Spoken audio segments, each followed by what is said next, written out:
pour une réunion. Cette réunion sera une réunion un peu différente de ce que nous avons l'habitude d'avoir ici.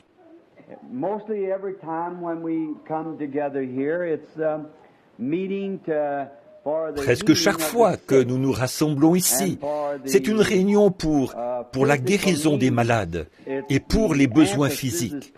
C'est là-dessus que l'accent est mis. Mais ce soir, nous avons commencé ce réveil pour la guérison de l'âme, l'esprit de l'homme. Toutefois, si le Seigneur le veut, dimanche matin, à l'école du dimanche matin, nous allons prier pour les malades et faire une ligne de guérison comme d'habitude, pour dimanche matin, si le Seigneur le veut. Et pour ces soirs de semaine, nous sentons un grand empressement de parler des choses éternelles pour l'âme.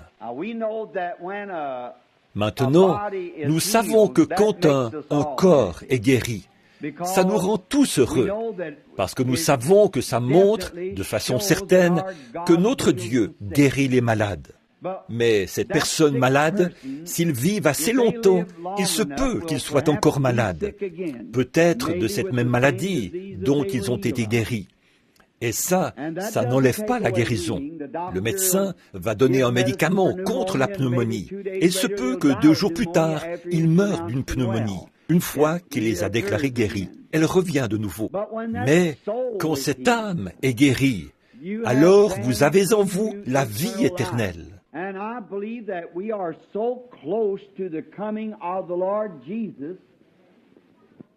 Et je crois que nous sommes tellement proches de la venue du Seigneur Jésus que nous nous devons de faire tout ce qui est en notre pouvoir pour amener chaque âme au royaume et pour apporter le royaume aux gens, qu'ainsi notre esprit puisse être guéri.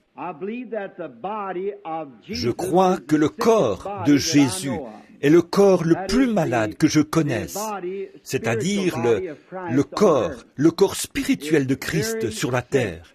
Il est très malade. Et maintenant, nous n'avons pas l'intention de vous retenir trop longtemps chaque soir, parce que déjà le premier soir, nous n'avons pas assez de place pour asseoir nos très chers amis. Nous préparons la construction d'une nouvelle église, un grand tabernacle, ici même sur ce terrain, là où le Seigneur conduira, mais pour autant que nous sachions ici. Et maintenant, nous avons annoncé que la série de réunions irait de mercredi à dimanche. Mais là, le dimanche, la fin coïncide avec les vacances de Noël. Mais quand le Seigneur nous dira d'arrêter, ce sera le moment de le faire. Nous ne savons pas exactement quels vont en être les résultats. Mais comme nous croyons que les gens du tabernacle ici et nos églises sœurs, c'est-à-dire l'une d'elles est le Holiness Tabernacle à Utica, dont frère Graham Snelling est le pasteur, et celle de New Albany, dont frère Juni Jackson est le pasteur, et aussi celle là-bas sur la route, dont frère Ruddle est le pasteur.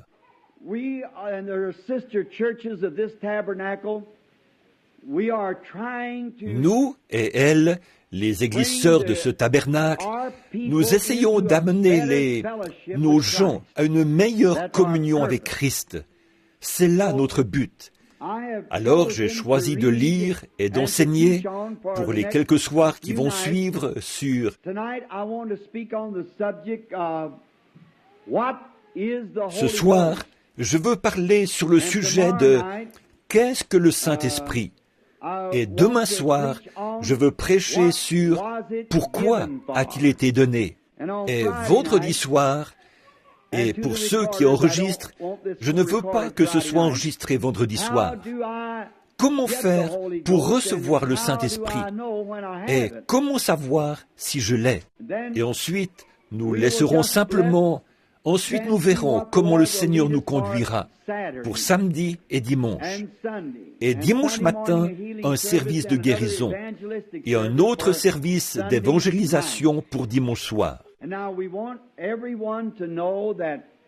Et là, nous voulons que tout le monde sache que, et je sais que les magnétophones sont en marche dans la pièce arrière, et nous voulons dire ceci.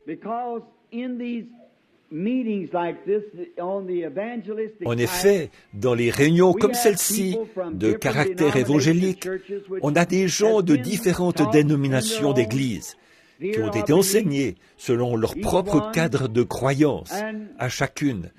Et ça, c'est très bien. Je n'ai jamais voulu me rendre coupable d'avoir semé la discorde parmi les frères. Et dans les réunions à l'extérieur, je prêche seulement sur les grandes vérités évangéliques de l'Écriture, sur ce que les frères qui parrainent mes réunions croient. Mais ici, au tabernacle, je veux parler de ce que nous croyons.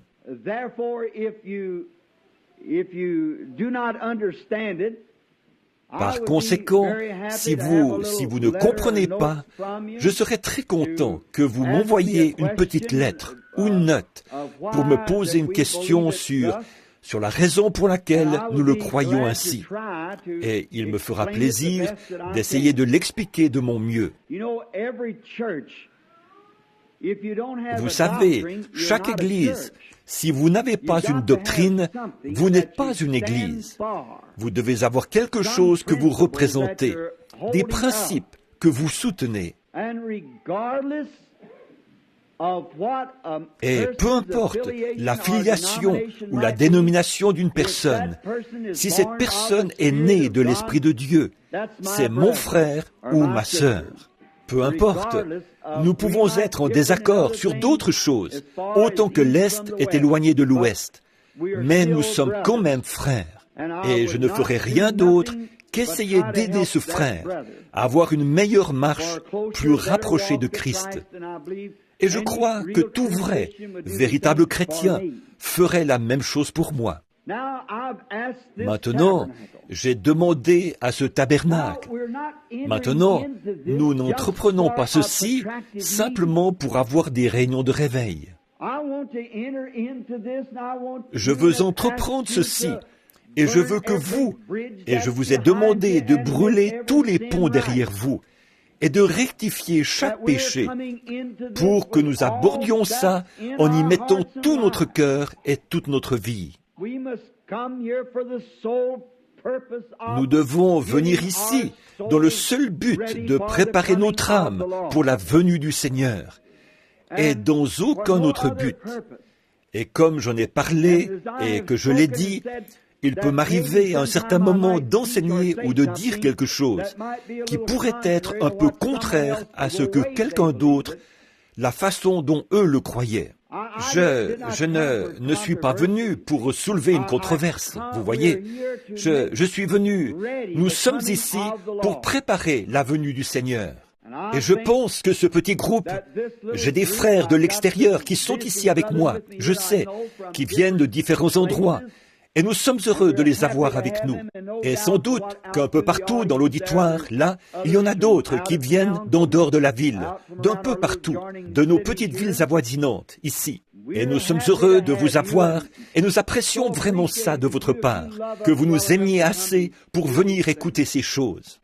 Dieu, puissiez-vous rentrer chez vous, mon frère, ma sœur, en emportant avec vous les trésors les plus riches que Dieu peut déverser dans votre cœur. Voilà ma prière. Et quant à ce petit tabernacle, comme je crois que certains des gens les meilleurs qui, je crois, sont sur terre, fréquentent ce tabernacle. Attention, je n'ai pas dit tous les gens les meilleurs. J'ai dit que quelques-uns des gens les meilleurs de la terre fréquentent ce tabernacle. Mais jour après jour, comme je reviens d'une réunion à l'autre, je vois un grand besoin de ce tabernacle, qu'il a un grand besoin, et c'est d'un remplissage ou d'une consécration, une vie plus profonde, une marche plus rapprochée avec Dieu. Et je leur ai promis de faire ceci, d'apporter ces messages pour eux. Et il nous fait plaisir de vous inclure, et que vous fraternisiez avec nous autour de la parole de Dieu, alors que nous l'enseignons et que nous essayons de la mettre en évidence. Maintenant, les 3 premiers soirs, nous ne prendrons pas un sujet sur lequel prêcher, mais un message d'enseignement tiré de la parole de Dieu. Et maintenant, comme je ne demanderai à personne de faire quoi que ce soit que je ne ferai pas moi-même.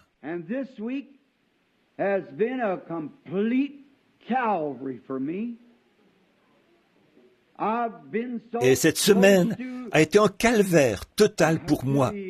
Il s'en est fallu de tellement peu que je perde connaissance, comme je pourrais l'exprimer. J'en avais presque perdu l'esprit.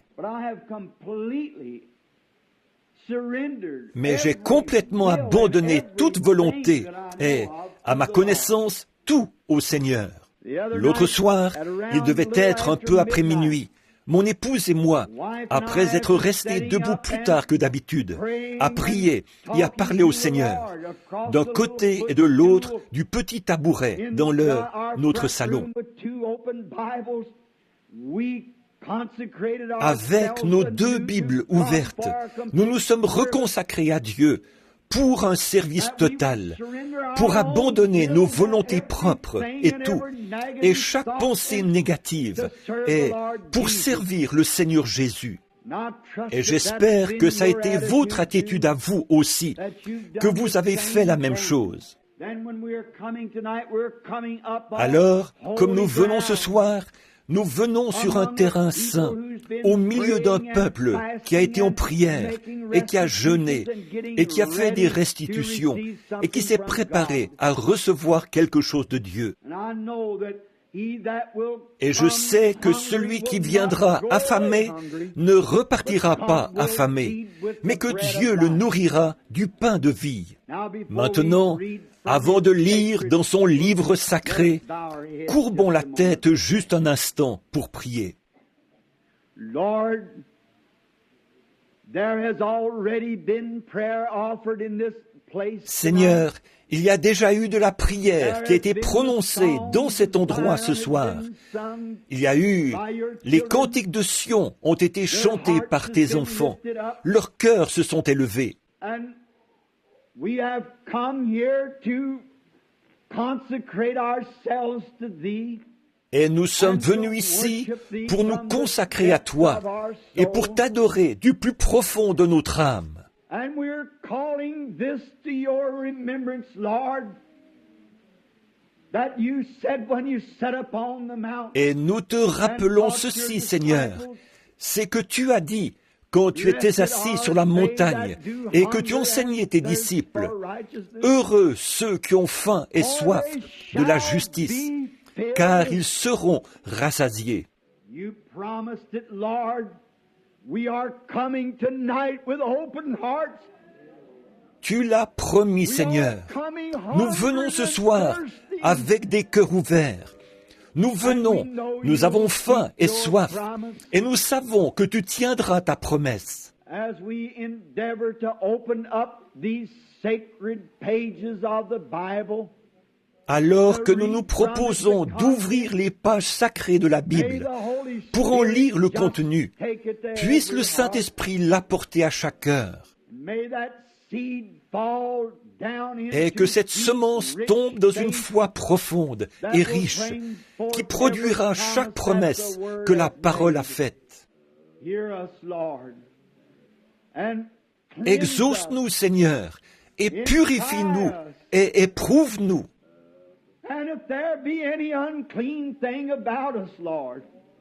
Et si nous avons quoi que ce soit d'impur, Seigneur, un péché non confessé, quelque chose qui ne soit pas juste, révèle-le maintenant, Seigneur. Nous irons tout de suite faire ce qu'il faut, car nous sommes conscients de ce que nous vivons dans les ombres de la venue du Seigneur Jésus. Et nous sommes, ô Dieu saint, entrés dans les ombres de ta justice ce soir. Et nous t'implorons de nous accorder un nouveau dévouement, une nouvelle consécration et un nouveau remplissage du Saint-Esprit dans nos vies. Comme nous voyons les feux du réveil commencer à baisser, ajoutons du bois de la parole pour qu'elle puisse allumer une nouvelle flamme, que nos cœurs puissent être remplis de zèle. Sanctifie-nous, Seigneur, par ta précieuse parole et par ton sang, et par ta grâce, nous t'implorons, et tous les remerciements et la louange te reviendront. Enlève de nos cœurs tous les préjugés. Purifie-nous, ô Seigneur. Donne-nous des cœurs purs et des mains propres et des pensées propres pour que nous puissions entrer dans ton sanctuaire, soir après soir, dans la joie et remplis de ton esprit. Nous le demandons au nom de Jésus et pour lui. Amen.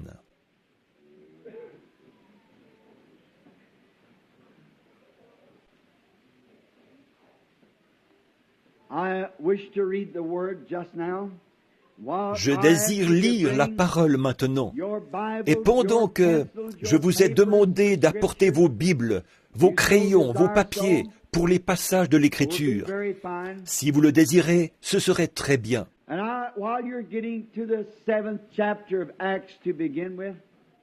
Et là, pendant que vous cherchez le chapitre 7 des Actes pour commencer, pour répondre à la question, ou pour commencer à répondre à la question, qu'est-ce que le Saint-Esprit?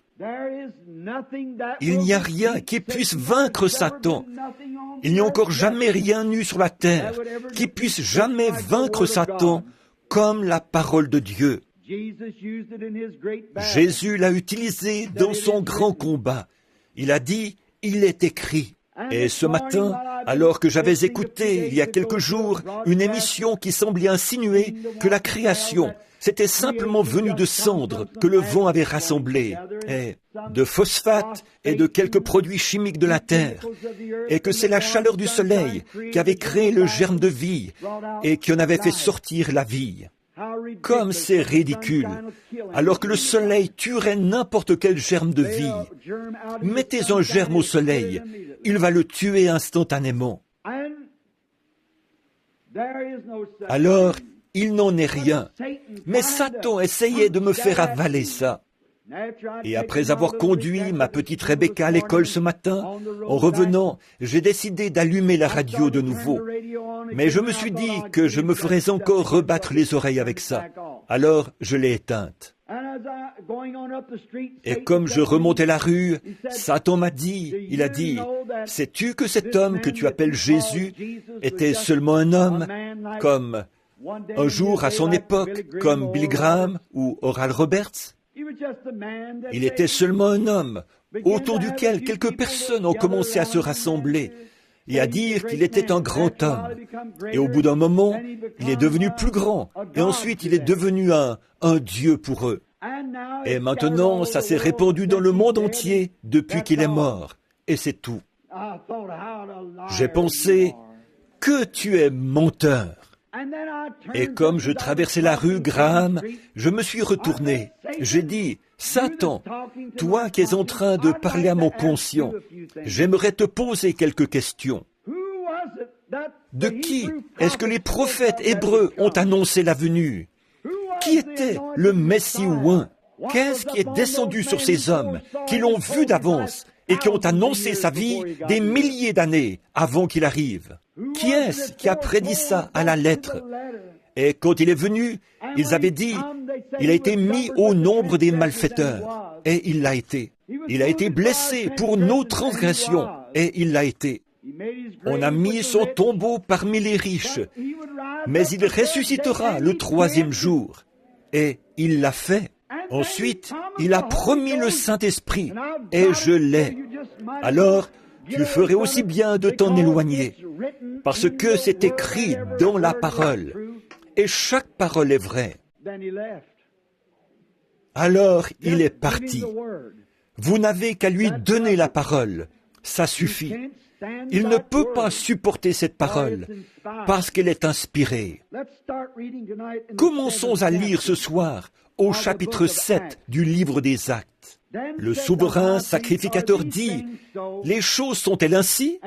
Étienne répondit, « Homme, frère et père, écoutez, le Dieu de gloire a paru à notre père Abraham lorsqu'il était en Mésopotamie, avant qu'il s'établît à Charan. Et il lui dit, « Quitte ton pays et ta famille, et va dans un pays que je te montrerai. »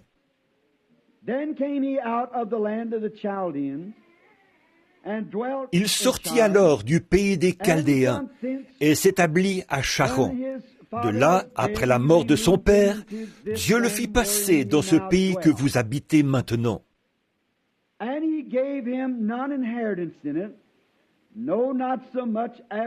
Il ne lui donna aucune propriété en ce pays, pas même de quoi poser le pied, mais il promit de lui en donner la possession, et à sa postérité après lui, quoiqu'il n'eût point d'enfant.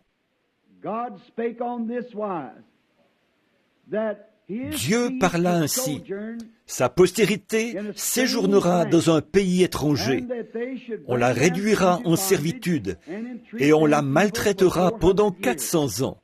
Mais la nation à laquelle ils auront été asservis, c'est moi qui la jugerai, dit Dieu. Après cela, ils sortiront, et ils me serviront dans ce pays-ci. Puis Dieu donna à Abraham l'alliance de la circoncision. Et ainsi, Abraham, ayant engendré Isaac, le circoncit le 8e jour. Isaac engendra et circoncit Jacob, et Jacob les 12 patriarches. Upon this place, we wish to approach the subject, which I think is the outstanding subject of Sur ce, nous voulons aborder le sujet qui, je pense, est le sujet marquant d'aujourd'hui, de qu'est-ce que le Saint-Esprit? Qu'est-ce que c'est? Et maintenant, la raison pour laquelle j'ai pris un sujet à la suite de l'autre comme ça, c'est parce que vous ne pouvez pas venir recevoir le Saint-Esprit à moins de savoir ce que c'est. Et vous ne pouvez pas le recevoir si vous savez ce que c'est, à moins de croire qu'il vous est donné et qu'il est pour vous. Et puis, vous ne pouvez pas savoir si vous l'avez ou pas, à moins de savoir quel résultat il produit.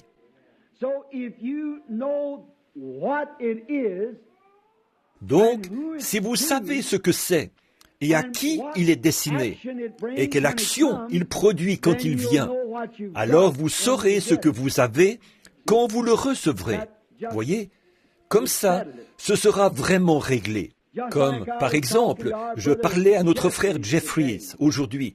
Elle disait, « J'aimerais être à la réunion ce soir, mais j'y serai demain soir. » Il n'était pas au courant que nous avions des réunions, parce que nous ne l'avions pas annoncé. Seulement ici. Quelques-uns des frères Léo et les autres ont écrit à quelques-uns de nos amis pour leur dire, d'en dehors, eh bien, parce que nous n'avions pas assez de place. Et donc, j'ai dit, frère Jeffries, si vous m'envoyez mettre un de vos puits de pétrole en marche, et que je ne connaisse rien là-dedans, je le ferai probablement sauter. Je tournerai peut-être la mauvaise clé, ou bien je mettrai le mauvais moteur en marche. Il faudrait que je sache comment faire avant de le faire. Et c'est pareil pour ce qui est de recevoir le Saint-Esprit. Vous devez savoir ce que vous venez chercher et comment le recevoir et ce qu'il est. Bon, d'abord, le Saint-Esprit a été promis. On pourrait passer 10 semaines et ne jamais seulement effleurer le sujet de ce qu'est le Saint-Esprit. Mais pour commencer, je veux en aborder juste assez chaque soir pour en donner les grandes lignes. Et le soir d'après, je verrai s'il y a des questions. Combien ici n'ont pas reçu le Saint-Esprit, n'ont pas été baptisés du Saint-Esprit? Levez la main. Vous savez que vous ne l'avez pas été. Regardez donc les mains.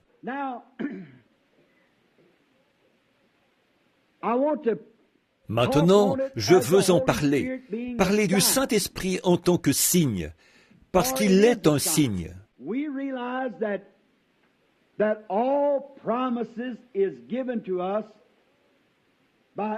Nous comprenons bien que toutes les promesses nous sont données par Abraham, était le père de la promesse, parce que Dieu a donné la promesse à Abraham et à sa postérité après lui.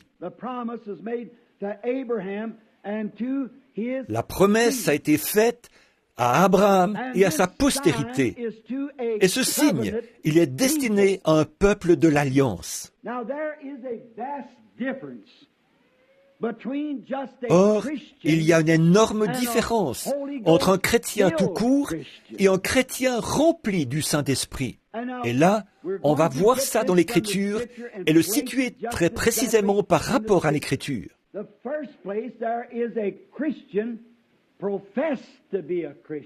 Pour commencer, il y a le chrétien qui fait profession d'être chrétien. Mais si ce chrétien n'a pas encore été rempli du Saint-Esprit, il est seulement en voie de devenir un chrétien. Voyez? Il fait profession de le croire. Il s'efforce d'y parvenir.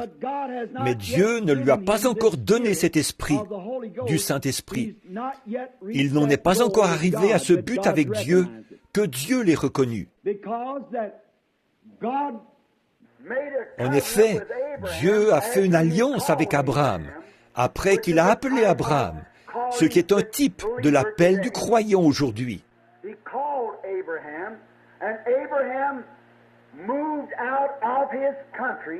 Il a appelé Abraham, et Abraham est sorti de son pays pour aller dans un pays étranger, pour habiter parmi des étrangers. Et c'était un type de quand Dieu appelle un homme à arrêter sa méchanceté, à se repentir de son péché. Alors, il s'éloigne du groupe dont il faisait partie pour vivre dans un nouveau groupe, au milieu d'un nouveau genre de personnes. Et puis, après que Dieu a trouvé Abraham fidèle à la promesse que Dieu lui avait donnée, selon laquelle il aurait l'enfant, et qu'à travers cet enfant, toute la terre serait bénie. Alors Dieu a confirmé sa foi en lui donnant un signe. Et ce signe, c'était la circoncision. Et la circoncision est un type du Saint-Esprit. Les versets qui viennent tout de suite après, dans ce chapitre que nous venons de lire, si vous voulez le noter.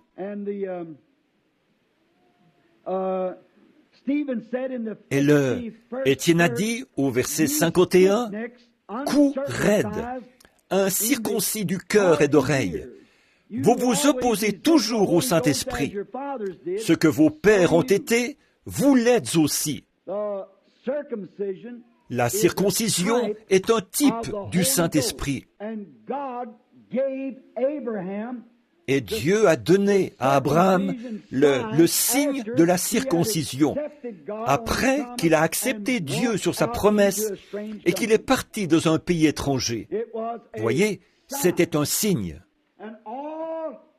Et tous ses enfants et sa postérité après lui, il fallait qu'ils aient ce signe dans leur chair, parce que c'était un signe distinctif.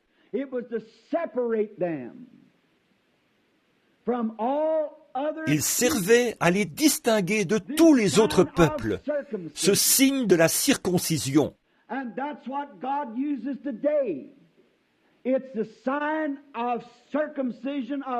Et c'est ce que Dieu utilise aujourd'hui. C'est le signe de la circoncision du cœur, le Saint-Esprit, qui fait de l'Église de Dieu une Église séparée de tous les autres credos, croyances et dénominations. Ils sont dans toutes sortes de dénominations, mais ils sont quand même un peuple à part. Laissez-moi parler à un homme pendant 2 minutes. Je peux vous dire s'il a reçu le Saint-Esprit ou non. Vous le pouvez aussi. Ça les distingue. C'est une marque, c'est un signe. Et le Saint-Esprit est un signe.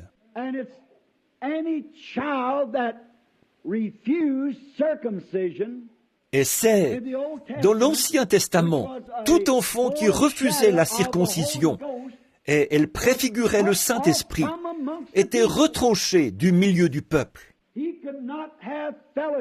Il ne pouvait pas avoir de communion avec le reste de l'assemblée s'il refusait d'être circoncis. Maintenant, appliquez ça aujourd'hui. Une personne qui refuse de recevoir le baptême du Saint-Esprit ne peut avoir aucune communion au milieu de ceux qui ont le Saint-Esprit. Vous ne pouvez pas, c'est tout. Vous devez être d'une nature.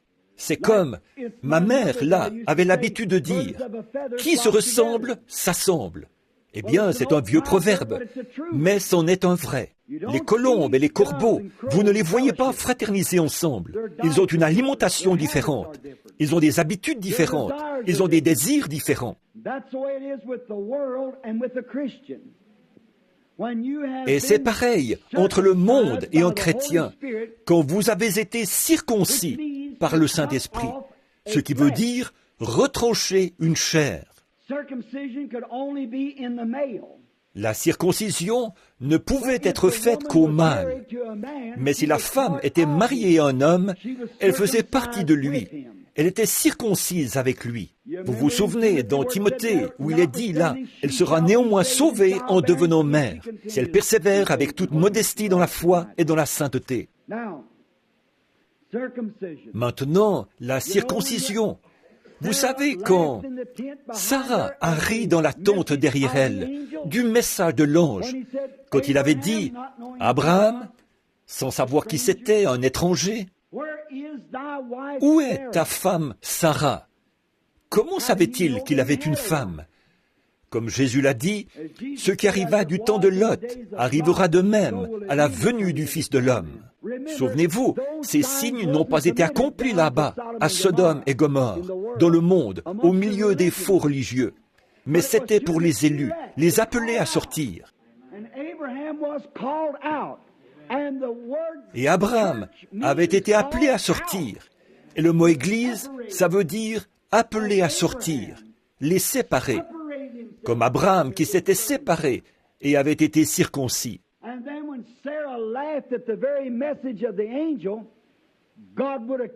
Et alors, quand Sarah a ri du message même de l'ange, Dieu l'aurait tué sur le champ, mais il ne pouvait pas toucher à Sarah sans toucher à Abraham, parce qu'ils étaient un. Elle faisait partie de lui. Vous n'êtes plus deux, mais vous êtes un. Donc, la circoncision, le Saint-Esprit aujourd'hui circoncit le cœur. Et c'est un signe qui est donné. L'autre jour, quelqu'un disait, si je le répète, ce n'est pas pour plaisanter. En effet, c'est la vérité, mais ça a l'air d'une plaisanterie. Comme je l'ai souvent dit, ici, ce n'est pas un endroit pour plaisanter. Mais il y avait un jeune Allemand sur la côte ouest, là où nous venons d'aller. Il avait reçu le Saint-Esprit. Et il marchait dans la rue. Il faisait un petit bout, et il levait les mains, et parlait en langue. Et il courait, et il sautait, et il criait. Et au travail, comme il se conduisait de cette manière bizarre, son patron lui a dit, « Où est-ce que tu es allé ?» J'aime ces lieux où tu es allé. Il a dit, tu dois être allé au milieu de cette bande de cinglés. Le mot anglais nat signifie à la fois écrou et au figuré cinglé. Il a dit, alors, vous pensez que ce sont des cinglés ? Il a dit, bien sûr que c'en est.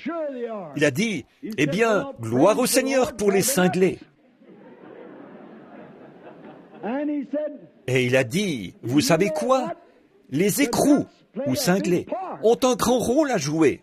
Il a dit, par exemple, l'automobile, si vous en enlevez tous les écrous ou cinglés, il ne vous reste plus qu'un tas de ferraille. Alors, c'est à peu près ça.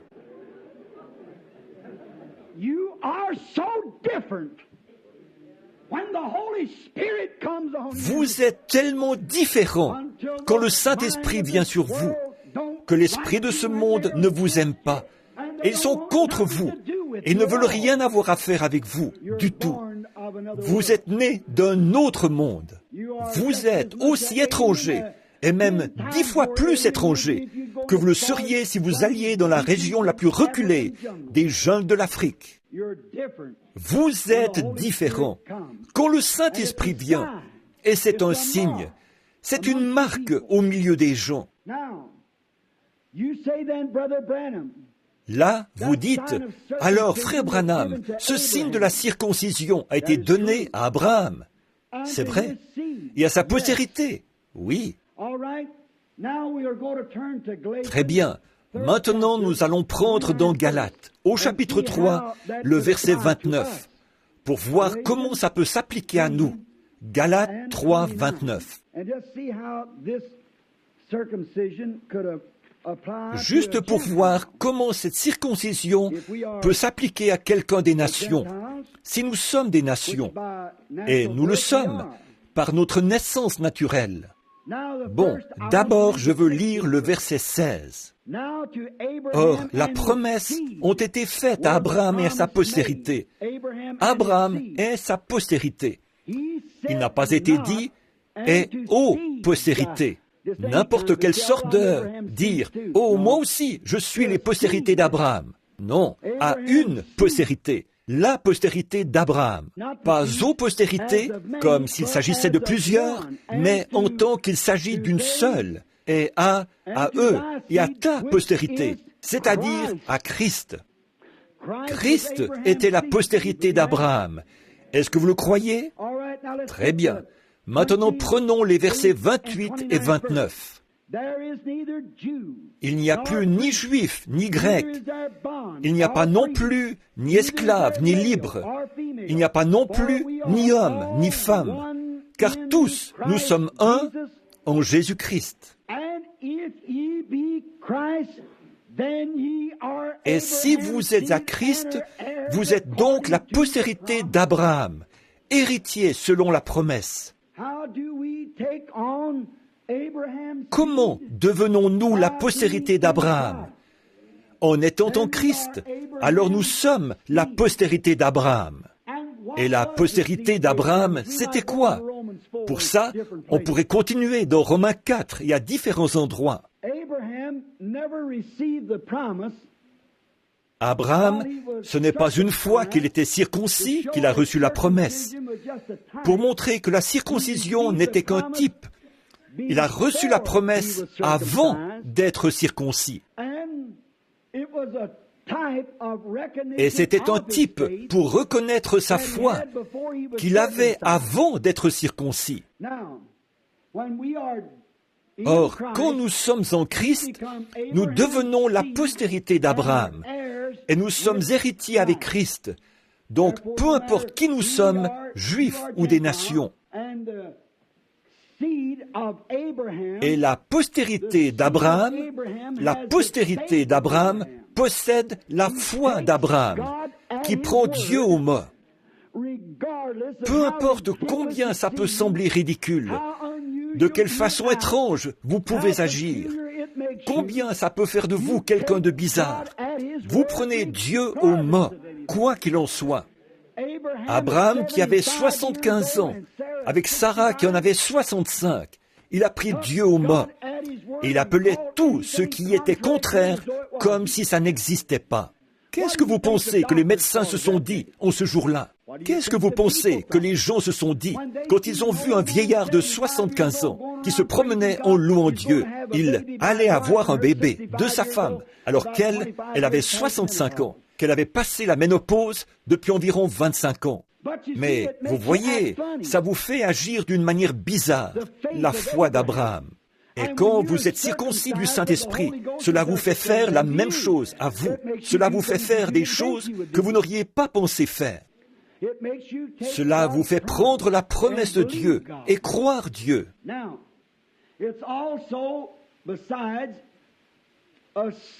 Maintenant, c'est aussi, en plus d'une promesse et d'un signe, c'est aussi un sceau.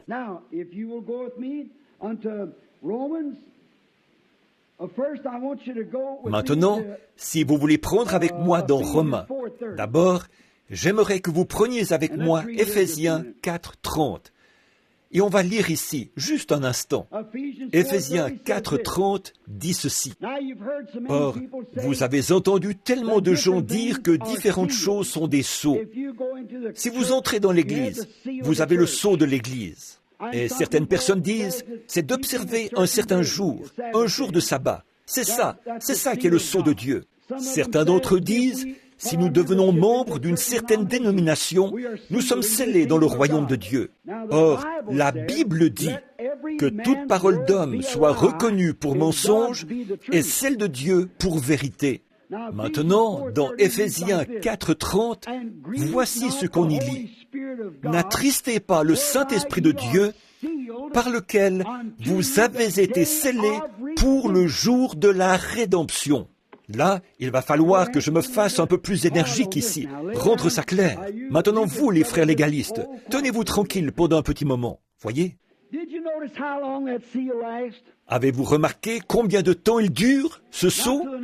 Pas jusqu'au prochain réveil, jusqu'à la prochaine fois que quelque chose ira de travers. Jusqu'au jour de votre rédemption. Voilà pour combien de temps vous êtes scellés. Jusqu'au jour de votre rédemption. Quand vous serez rachetés pour monter être avec Dieu. Voilà pour combien de temps le Saint-Esprit vous scelle. Ce n'est pas de réveil en réveil, mais d'éternité en éternité, que vous êtes scellés par le Saint-Esprit. Voilà ce qu'est le Saint-Esprit. C'est le sceau de Dieu qui montre qu'il a trouvé, que vous avez trouvé grâce à ses yeux, et qu'il vous aime, et qu'il vous croit, et qu'il a mis son sceau sur vous. Qu'est-ce qu'un sceau? Quelqu'un. Eh bien, un sceau, ça indique, ou ça veut dire une œuvre achevée. Amen. Dieu vous a sauvé, vous a sanctifié, vous a nettoyé, a trouvé grâce auprès de vous, et vous a scellé. Il a terminé. Vous êtes son produit jusqu'au jour de votre rédemption. Scellé, c'est quelque chose de terminé. Qu'est-ce que le Saint-Esprit? C'est un signe. Nous allons voir ça un peu plus tard, dans un autre message. Le signe dont Paul a parlé. Les langues, qui étaient un signe pour les croyants, ou pour les incroyants. Bon, remarquez, mais ici, le Saint-Esprit est un signe. Je veux dire, et le Saint-Esprit est un sceau. C'est un signe que Dieu a donné à ses enfants qu'il a choisis. Le rejeter, c'est être retranché du peuple.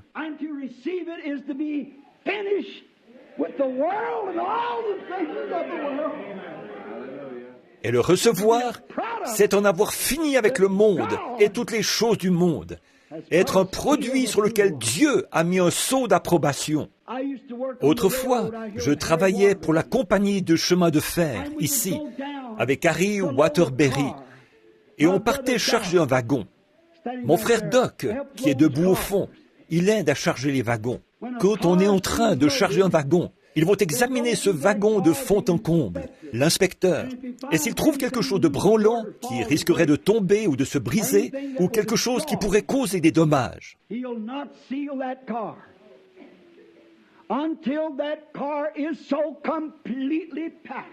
il ne scellera pas ce wagon tant que tout dans ce wagon ne sera pas empilé comme il faut, tellement bien tassé et bien disposé en ordre, que les secousses du voyage ne feront pas de mal au produit qui est à l'intérieur.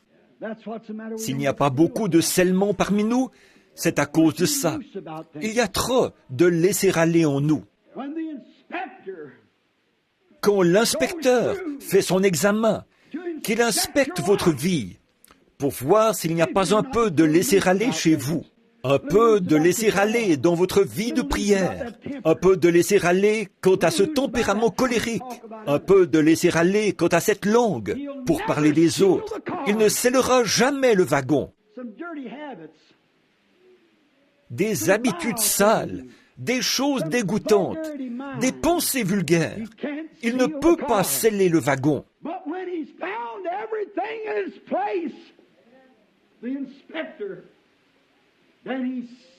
Mais quand il a trouvé tout à sa place, l'inspecteur, là, il le scelle. Que quelqu'un ose donc ouvrir ce sceau avant que le wagon ait atteint sa destination, l'endroit pour lequel il était scellé.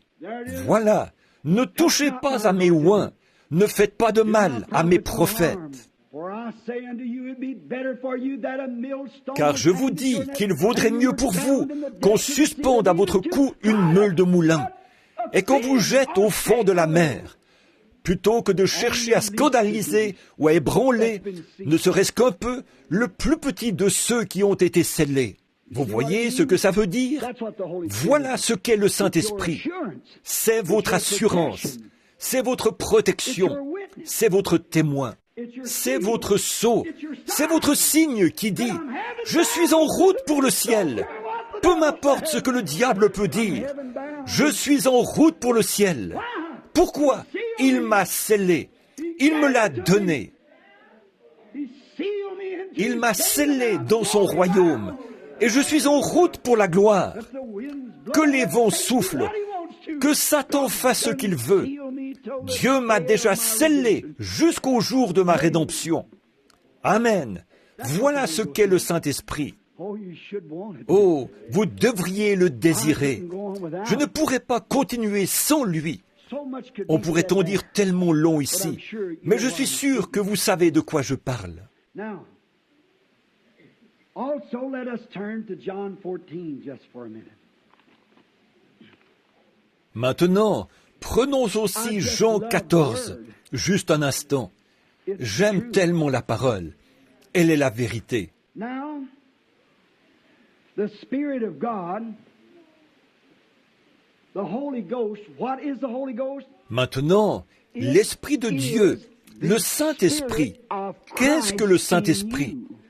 C'est l'Esprit de Christ en vous. Là, avant que nous lisions, j'aimerais juste donner quelques mots de commentaire ici. Qu'est-ce que le Saint-Esprit? C'est un sceau. Qu'est-ce que le Saint-Esprit? C'est une alliance. Qu'est-ce que le Saint-Esprit? C'est un signe. Qu'est-ce que le Saint-Esprit, alors? C'est l'Esprit de Jésus-Christ en vous. Voyez? Un peu de temps, a dit Jésus, et le monde ne me verra plus. Mais vous me verrez, car je serai avec vous et même en vous jusqu'à la fin du monde. L'Esprit de Dieu dans son Église. Pourquoi faire? Pourquoi est-ce qu'il a fait ça? Là, j'empiète un peu sur le sujet de demain soir. Mais pourquoi est-ce qu'il a fait ça? Pourquoi est-ce que le Saint-Esprit, pourquoi est-ce qu'il est venu? Pourquoi est-ce qu'il est venu en vous? Pourquoi est-ce qu'il est venu en moi?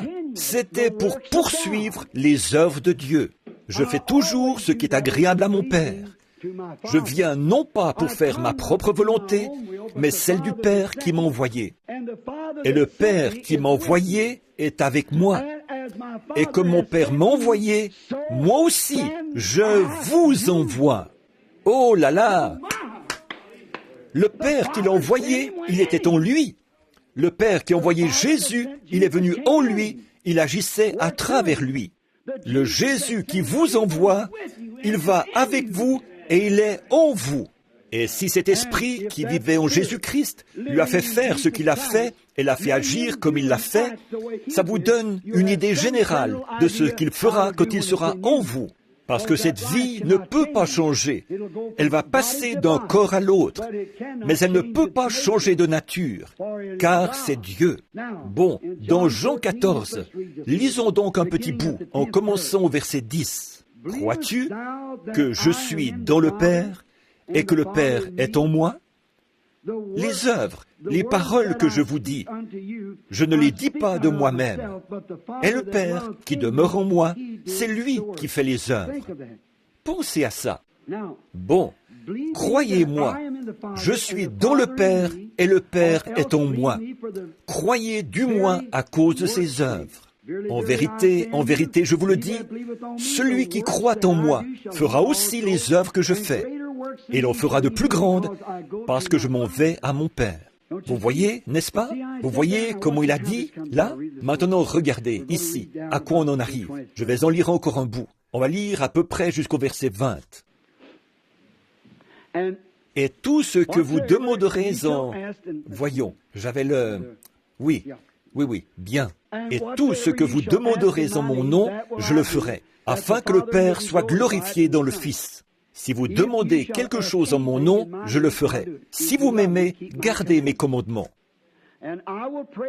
Et moi, je prierai le Père. Remarquez bien là. Et il vous donnera un autre consolateur, afin qu'il demeure éternellement avec vous.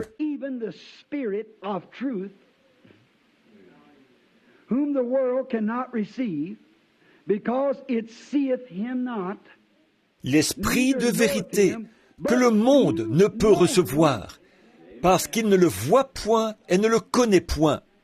Mais vous, vous le connaissez, car il demeure avec vous et il sera en vous.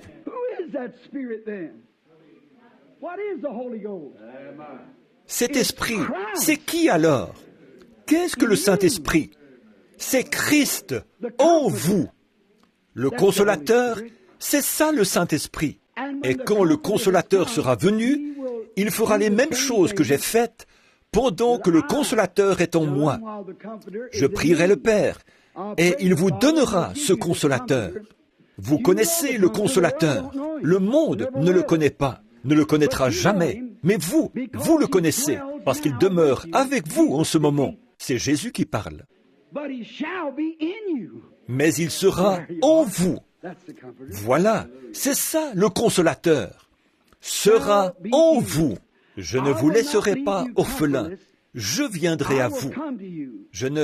Alors c'est ça le consolateur, Christ. Voilà ce qu'est le Saint-Esprit. C'est Christ. Encore un peu de temps, et le monde ne me verra plus. Mais vous, vous me verrez, car je vis et vous vivez aussi. Oh, on pourrait continuer sans arrêt, mais c'est pour vous dire, qu'est-ce qu'il est? Il est un sceau, il est un signe, il est un consolateur. Vous voyez tout ce qu'il est? La postérité d'Abraham hérite de ça. Maintenant, on va aussi voir que quelque chose d'autre qu'est le consolateur. Prenons 1 Jean 16, 7, pour voir s'il n'est pas aussi un avocat. Vous savez ce qu'est un avocat, celui qui défend une cause. Nous avons un avocat, nous le savons. 1 Jean au chapitre 16. Oh, un instant, je suis désolé. C'est plutôt l'évangile de Jean, 16, 7. Je suis désolé. Je suis vraiment désolé d'avoir dit ça. J'ai mal lu sur mon... C'est 16, 7.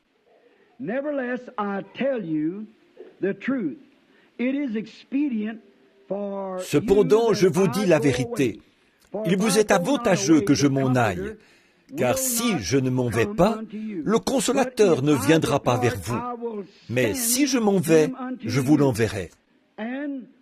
Et quand il sera venu, il convaincra le monde en ce qui concerne le péché, la justice et le jugement. En ce qui concerne le péché, parce qu'ils ne croient pas en moi, la justice, parce que je vais à mon Père et que vous ne me verrez plus, le jugement, parce que le prince de ce monde est jugé.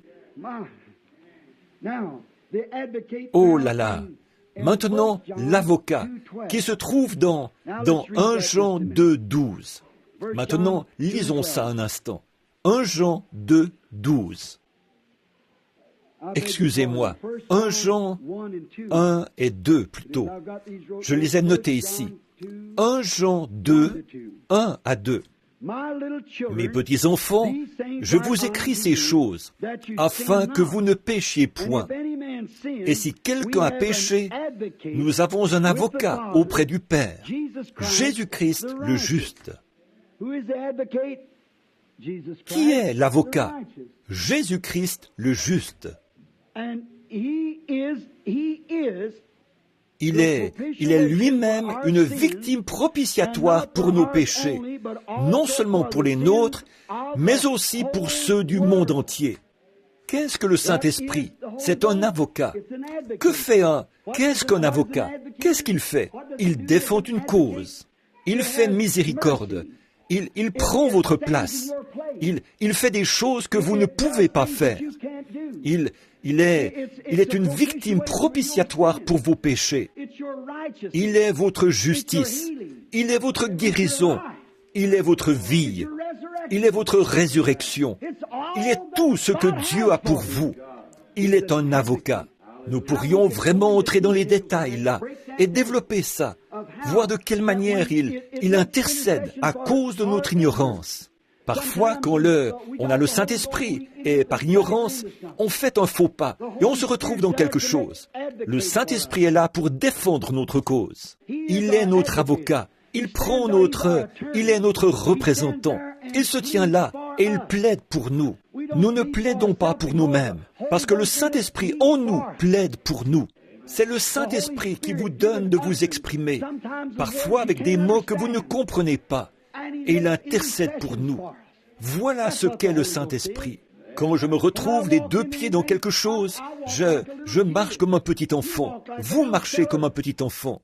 Nous marchons dans un monde de ténèbres, rempli d'ennemis, rempli de péchés, rempli de pièges, rempli de tout. Vous dites, « Oh, j'ai peur. La vie chrétienne, ça me fait peur. J'ai peur de ceci. J'ai peur de faire ceci. »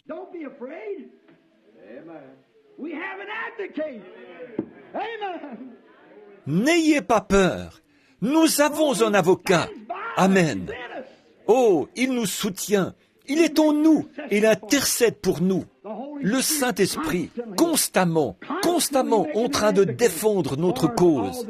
Tout le temps, il est notre avocat. Oh, comme nous remercions Dieu pour ça. Un sceau, un signe, l'Esprit de vie, le Dieu du ciel, le consolateur, la vie, l'avocat, tout ce qu'il est. Oh là là, on pourrait continuer là-dessus pendant des heures. Maintenant, nous allons parler d'autre chose pour un instant.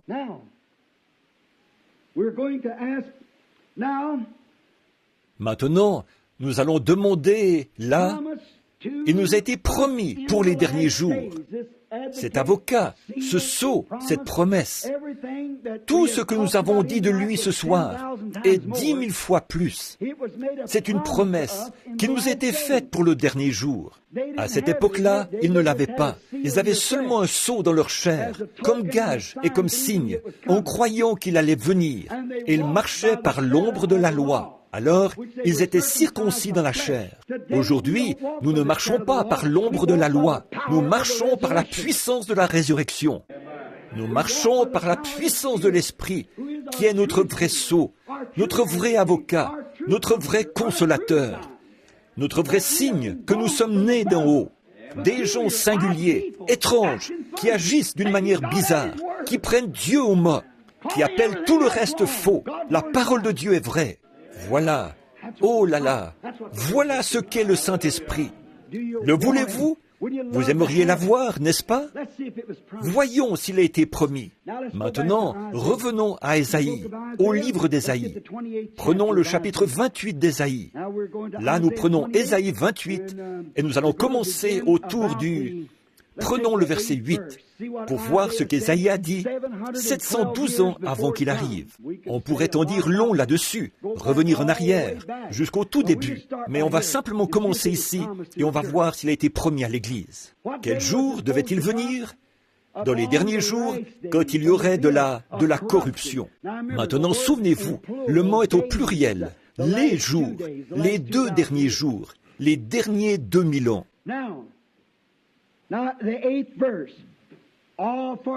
Bon, maintenant le verset 8. Toutes les tables sont pleines d'ordures. Il n'y a plus de place propre. Cherchez un peu partout aujourd'hui pour en trouver une. Regardez autour de vous et voyez si nous ne sommes pas dans ce jour-là. Toutes les tables. Oh, ils vont au souper du Seigneur. Et pour commencer, sur le plan matériel, ils prennent un bout de pain blanc ou des biscuits salés. Ils mettent ça en morceaux pour faire la communion. Alors que c'est censé être fait par les mains de quelqu'un qui a le Saint-Esprit et avec du pain sans levain. Christ n'est pas sale et souillé, et ça le représente.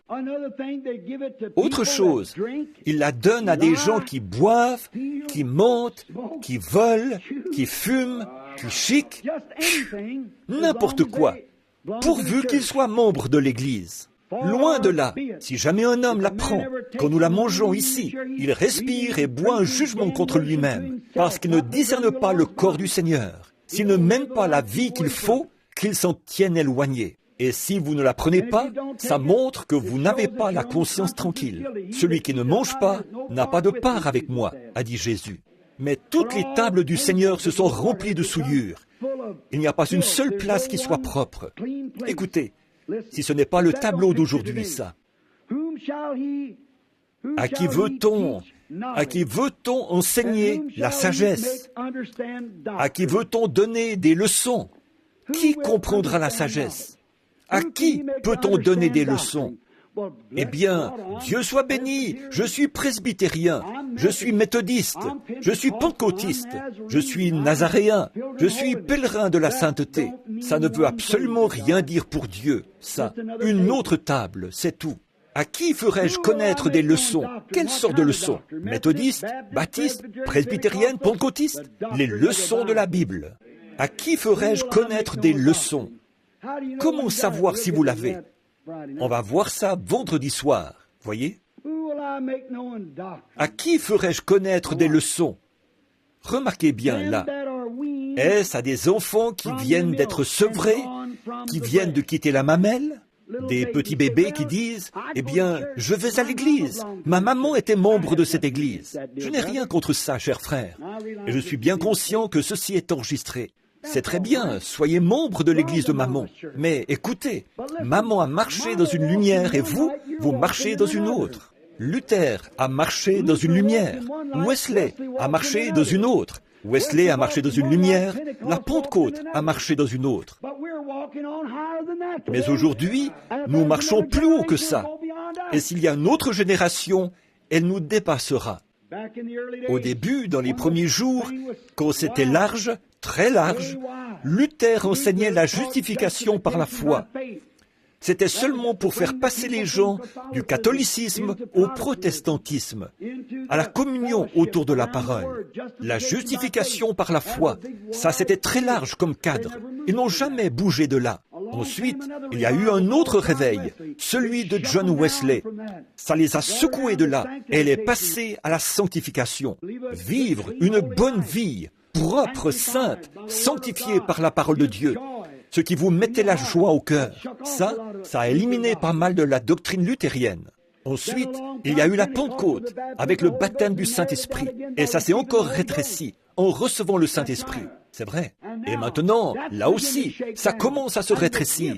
Et les dons et la restauration et l'Esprit de Dieu, dans la plénitude des signes et des prodiges, est entré dans l'Église. Et il a secoué la Pentecôte. Qu'est-ce que c'est? Nous sommes tellement proches de la venue du Seigneur Jésus que l'Esprit même qui était en lui agit dans l'Église, faisant exactement les mêmes choses qu'il a faites quand il était ici sur terre. On n'a jamais eu ça nulle part, depuis l'époque des apôtres jusqu'à cette époque-ci. Pourquoi? Vous voyez, c'est large, ça rétrécit, ça rétrécit, ça rétrécit. Qu'est-ce que c'est? C'est comme votre main qui s'approche de son ombre. Le négatif, le négatif, le négatif. Mais qu'est-ce que c'est? C'est un reflet. Luther, c'était quoi? Un reflet de Christ. Wesley, c'était quoi? Un reflet de Christ. Regardez, l'âge de Billy Sunday vient de se terminer. L'autre jour, le vieux Dr. Whitney, qui enseignait ici même à cette chaire, le dernier de l'ancienne école, il est mort, à environ 90 ans, je pense. Billy Sunday était un revivaliste des églises dénominationnelles de son temps. Il n'y allait pas de main morte. Il se tenait là et il criait « Vous, les méthodistes, venez, avancez-vous tous dans l'allée de Sciure, les prédicateurs et tout. Vous, les baptistes, venez, avancez-vous tous dans l'allée de Sciure. Vous, les presbytériens. » Il n'y allait pas de main morte. Il était le Billy Graham de ce jour-ci. Remarquez. Et puis, en même temps que l'église dénominationnelle avait son réveil, qu'est-ce qu'il se passait? Celle du plein évangile avait un réveil. Les frères Bosworth sont apparus. Smith, Wigglesworth et le Dr. Price, Aimé McPherson, tous ceux-là. Regardez, Smith, Wigglesworth est mort une nuit. Le Dr. Price est mort le lendemain matin. Moins de 24 heures plus tard, j'étais sur le terrain. Maintenant, ma fin à moi approche. Regardez, vous n'entendez pas beaucoup parler de Billy Graham. Vous n'entendez pas beaucoup parler d'Oral Roberts. Je vois mes réunions qui commencent à faire moins de bruit.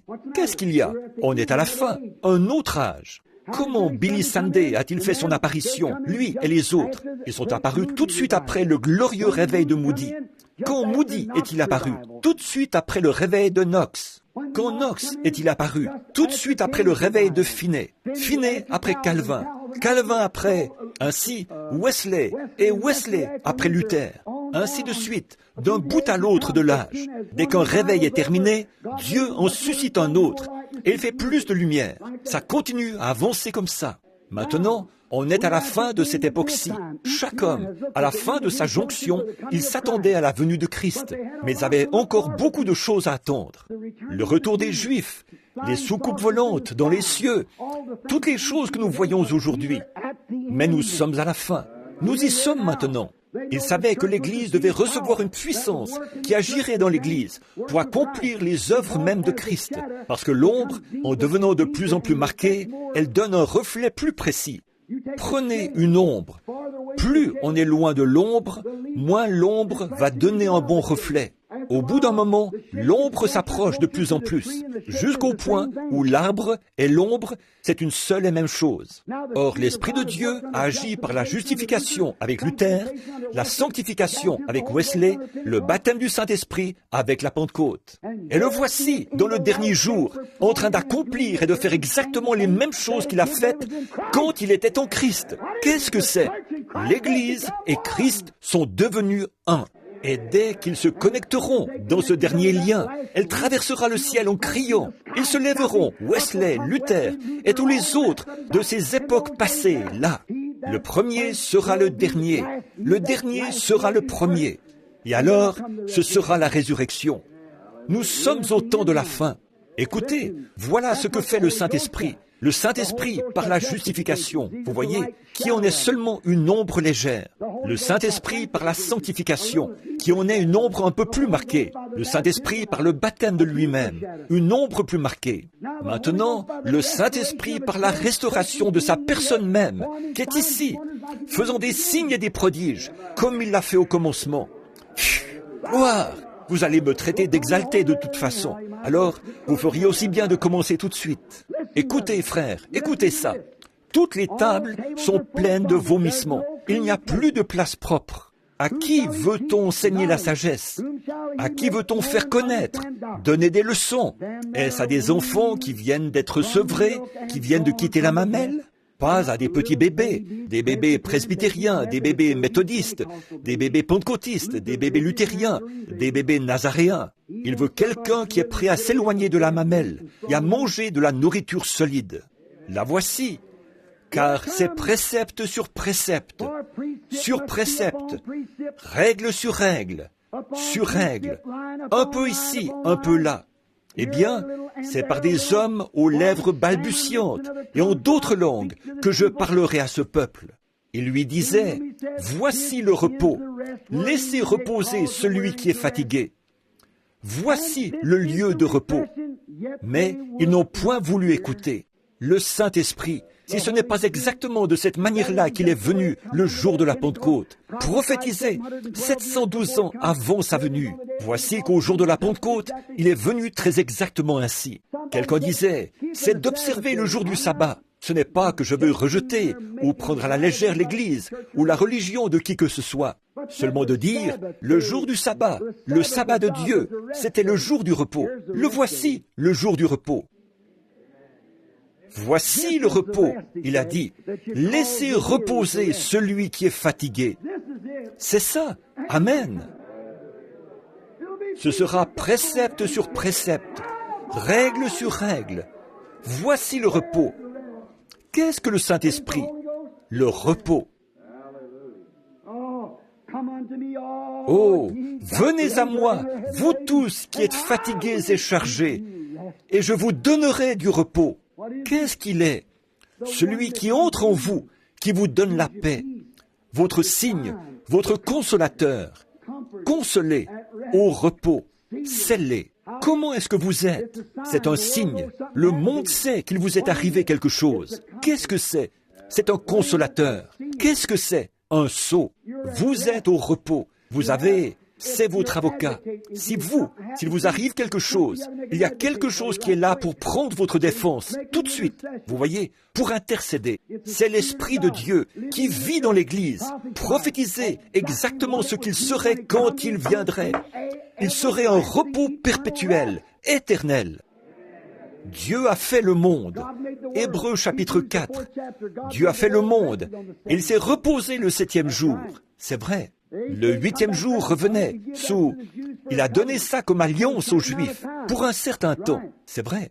Mais eux, ils se reposent un jour. Ils retournent au premier jour de la semaine pour recommencer. De nouveau, recommencer. Ce n'est pas de ce repos-là que Dieu a parlé. Quand Dieu a fait le monde en 6 jours, quand il est allé se reposer, il s'est reposé pour de bon. C'est vrai, c'était réglé. Il n'est pas revenu le 8e jour pour recommencer. C'était seulement une ombre. Bon, donc c'était un type, comme la lune par rapport au soleil. Mais quand le soleil se lève, on n'a plus besoin de la lune. Maintenant, remarquez ceci. Dans Apocalypse 11, la femme avec la lune sous ses pieds et le soleil autour de sa tête. Nous pourrions prendre la Bible de la première à la dernière page pour vous le montrer, voyez? Mais qu'en est-il? Alors que la Bible a dit dans Hébreux, chapitre 4, si Jésus leur avait donné un jour de repos, il en aurait parlé après cela. Il aurait parlé d'un jour de repos. De quel jour est-ce qu'il a parlé pour un repos? Venez à moi, vous tous qui êtes fatigués et chargés, et je vous donnerai du repos. Matthieu chapitre 11, verset 22. Regardez, ensuite, nous voyons que quand nous venons à lui, car celui, a dit Hébreux 4, qui est entré dans le repos de Jésus, se repose de ses œuvres du monde, comme Dieu s'est reposé des siennes, quand il a fait le monde, pour ne plus jamais revenir là-dessus. Jusqu'à quand? Jusqu'à quand êtes-vous scellés du Saint-Esprit? Jusqu'au jour de votre rédemption. Le voilà, ce repos, cette consolation, cet avocat, ce sceau, ce libérateur. Des fois, je suis agité, ou plutôt, des fois, je suis béni. Est-ce qu'il nous est promis, frère Branham? Est-ce prouvé par la Bible? Très bien, prenons Joël, pour voir ce que Joël en a dit. Comme je suis reconnaissant pour la parole de Dieu bénie. L'aimez-vous?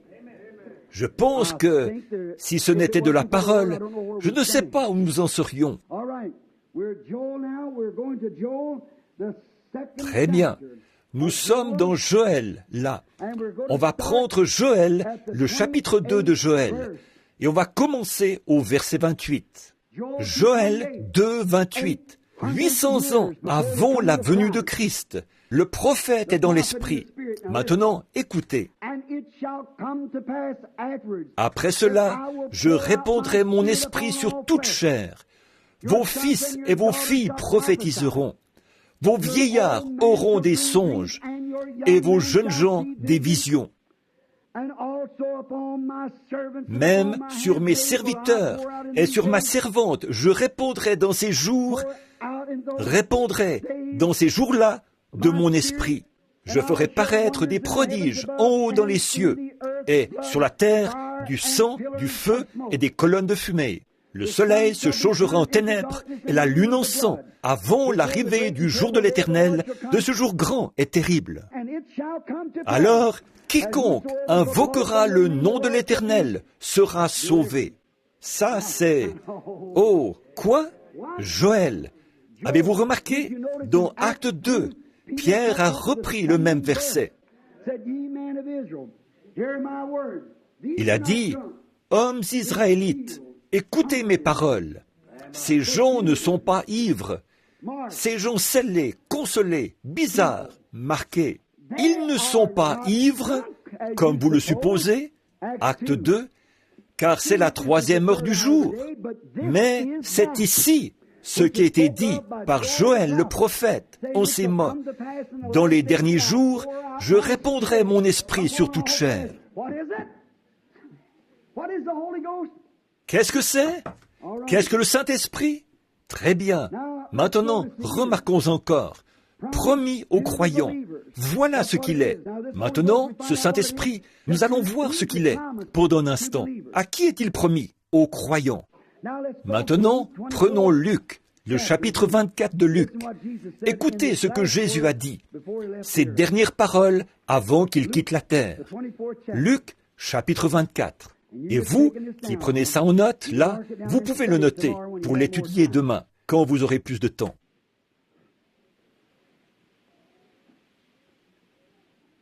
Bon, Luc 24, 49. Écoutez, c'est Jésus qui parle.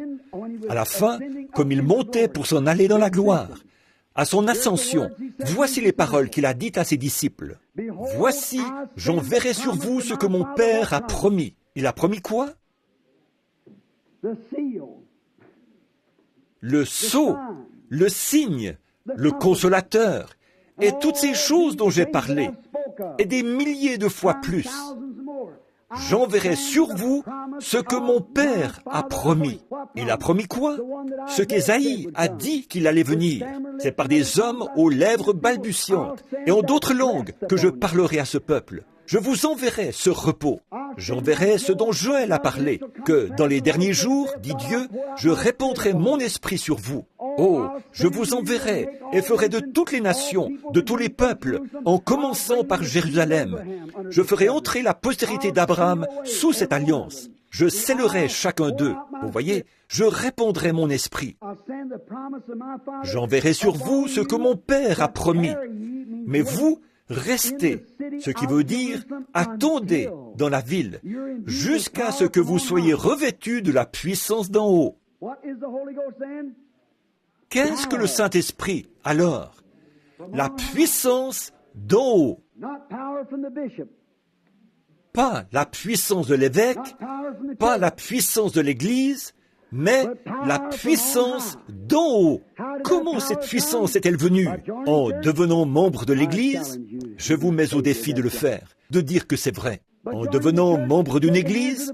En serrant la main du prédicateur? Non, monsieur. Maintenant, pour vous, les catholiques, en tirant la langue pour prendre votre première communion? Non, monsieur. Comment est-elle venue, la puissance d'en haut?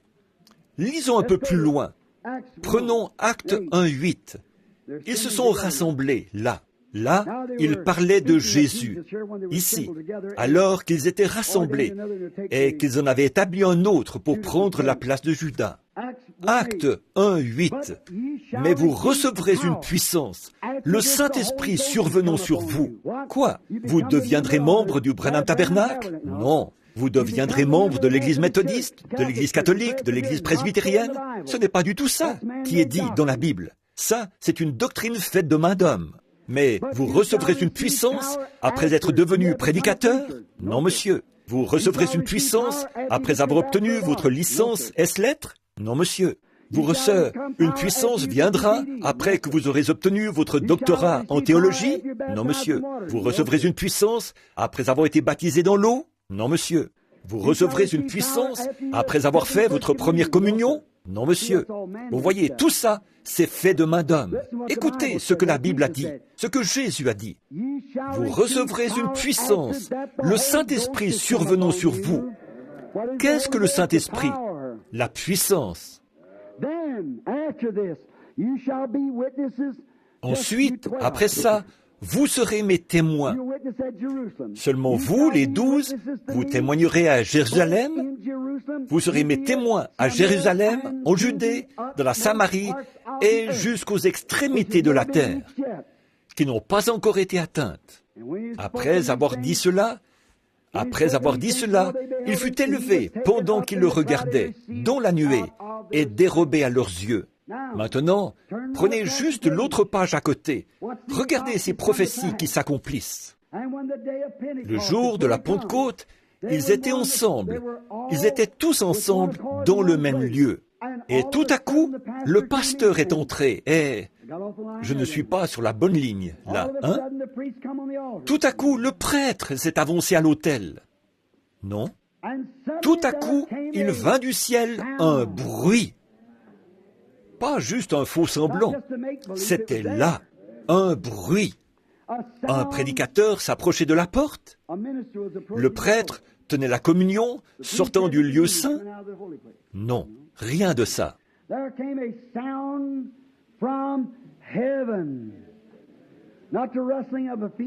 Il vint du ciel un bruit, pas un bruit de pas. Il vint du ciel un bruit comme un vent impétueux. Oh là là! Et il remplit toute la maison où ils étaient assis. Qu'est-ce que le Saint-Esprit? Voici où ils reçoivent la puissance. Voici où ils sont censés attendre. Voici ce qui s'est passé quand ils l'ont fait. Tout ça prophétisé dès la Genèse, tout le long, à partir d'Abraham. Il viendrait, et de quelle manière il viendrait, et les résultats qu'il y aurait. Qu'est-ce que c'est? Promis à l'Église, aux croyants, et remplit toute la maison où ils étaient assis. Des langues, semblables à des langues de feu, leur apparurent, séparées les unes des autres, et se posèrent sur chacun d'eux. Et ils furent tous remplis du Saint-Esprit, et se mirent à parler en d'autres langues, selon que l'Esprit leur donnait de s'exprimer. Maintenant, on va voir ça vendredi soir. On va en rester là pour tout de suite, vous voyez. Comment est-ce? C'est une promesse à l'Église. Absolument, une promesse. Très bien. Maintenant, nous allons voir, après qu'ils ont été remplis, ils ont été scellés pour combien de temps? Combien ici ont le Saint-Esprit? Faites voir vos mains. Il y en a plus qui ont le Saint-Esprit qu'il y en a qui ne l'ont pas. Nous voulons que vous soyez l'un d'entre nous, frères, sœurs. Quand vous comprendrez ce que c'est l'Esprit de Dieu demeurant en vous pour faire les œuvres de Dieu. Chaque fois que Dieu envoyait de son esprit dans l'un de ses serviteurs, dans l'un de ses prophètes, dans l'un de ses enseignants, dans l'un de ses apôtres, ils étaient toujours rejetés par le monde. On les considérait comme fous dans tous les âges qu'il y a eu. Même que Paul, quand il s'est tenu devant Agrippa, il a dit, selon la voie qu'ils appellent hérésie. Qu'est-ce que de l'hérésie? De la folie. Selon la voie qu'ils appellent folie. Une bande de cinglés. C'est comme ça que j'adore le Dieu de nos pères. Je suis si heureux de dire, je suis l'un d'entre eux. Oui, monsieur, c'est vrai. Je suis si heureux de dire, je suis l'un d'entre eux. Maintenant, après qu'il est descendu sur eux, le Saint-Esprit les a rendus tellement amoureux les uns des autres qu'ils avaient tout en commun. Pas vrai? Oh là là, là là, quelle communion! On chante quelquefois ce cantique-là. Oh, quelle communion! Oh, quelle joie divine! C'est ça. Ça leur était égal. Ça leur était égal que le soleil brille ou pas. Ils ne demandaient pas à être couchés sur un lit de rose. Bon, je vais recevoir le Saint-Esprit. C'est ce que certaines personnes me disent. Monsieur Branham, si vous me garantissez que je deviendrai millionnaire, si vous me garantissez que je trouverai des puits de pétrole, et si je trouve des mines d'or, et que vous voyez, les gens enseignent ça, et ils enseignent un mensonge. Dieu n'a pas promis ces choses-là. Un homme qui a reçu le Saint-Esprit, qu'il ait à mendier son pain ou pas, ça lui est égal. Ça ne compte pas pour lui. Il est une créature qui est en route pour le ciel.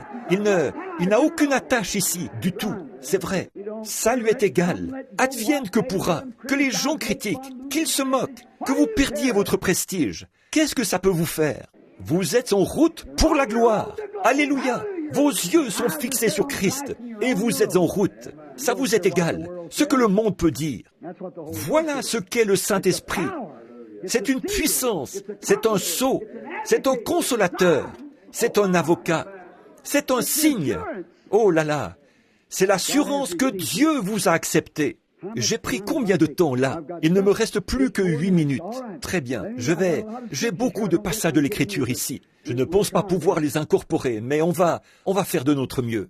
Maintenant, après qu'un homme a été rempli du Saint-Esprit, est-il possible qu'à cause des persécutions et tout, il se trouve forcé de revenir et... Maintenant, il ne va pas perdre. Il est encore un fils de Dieu. Il le sera toujours, parce que vous êtes scellés pour combien de temps? C'est vrai, c'est ce que la Bible a dit.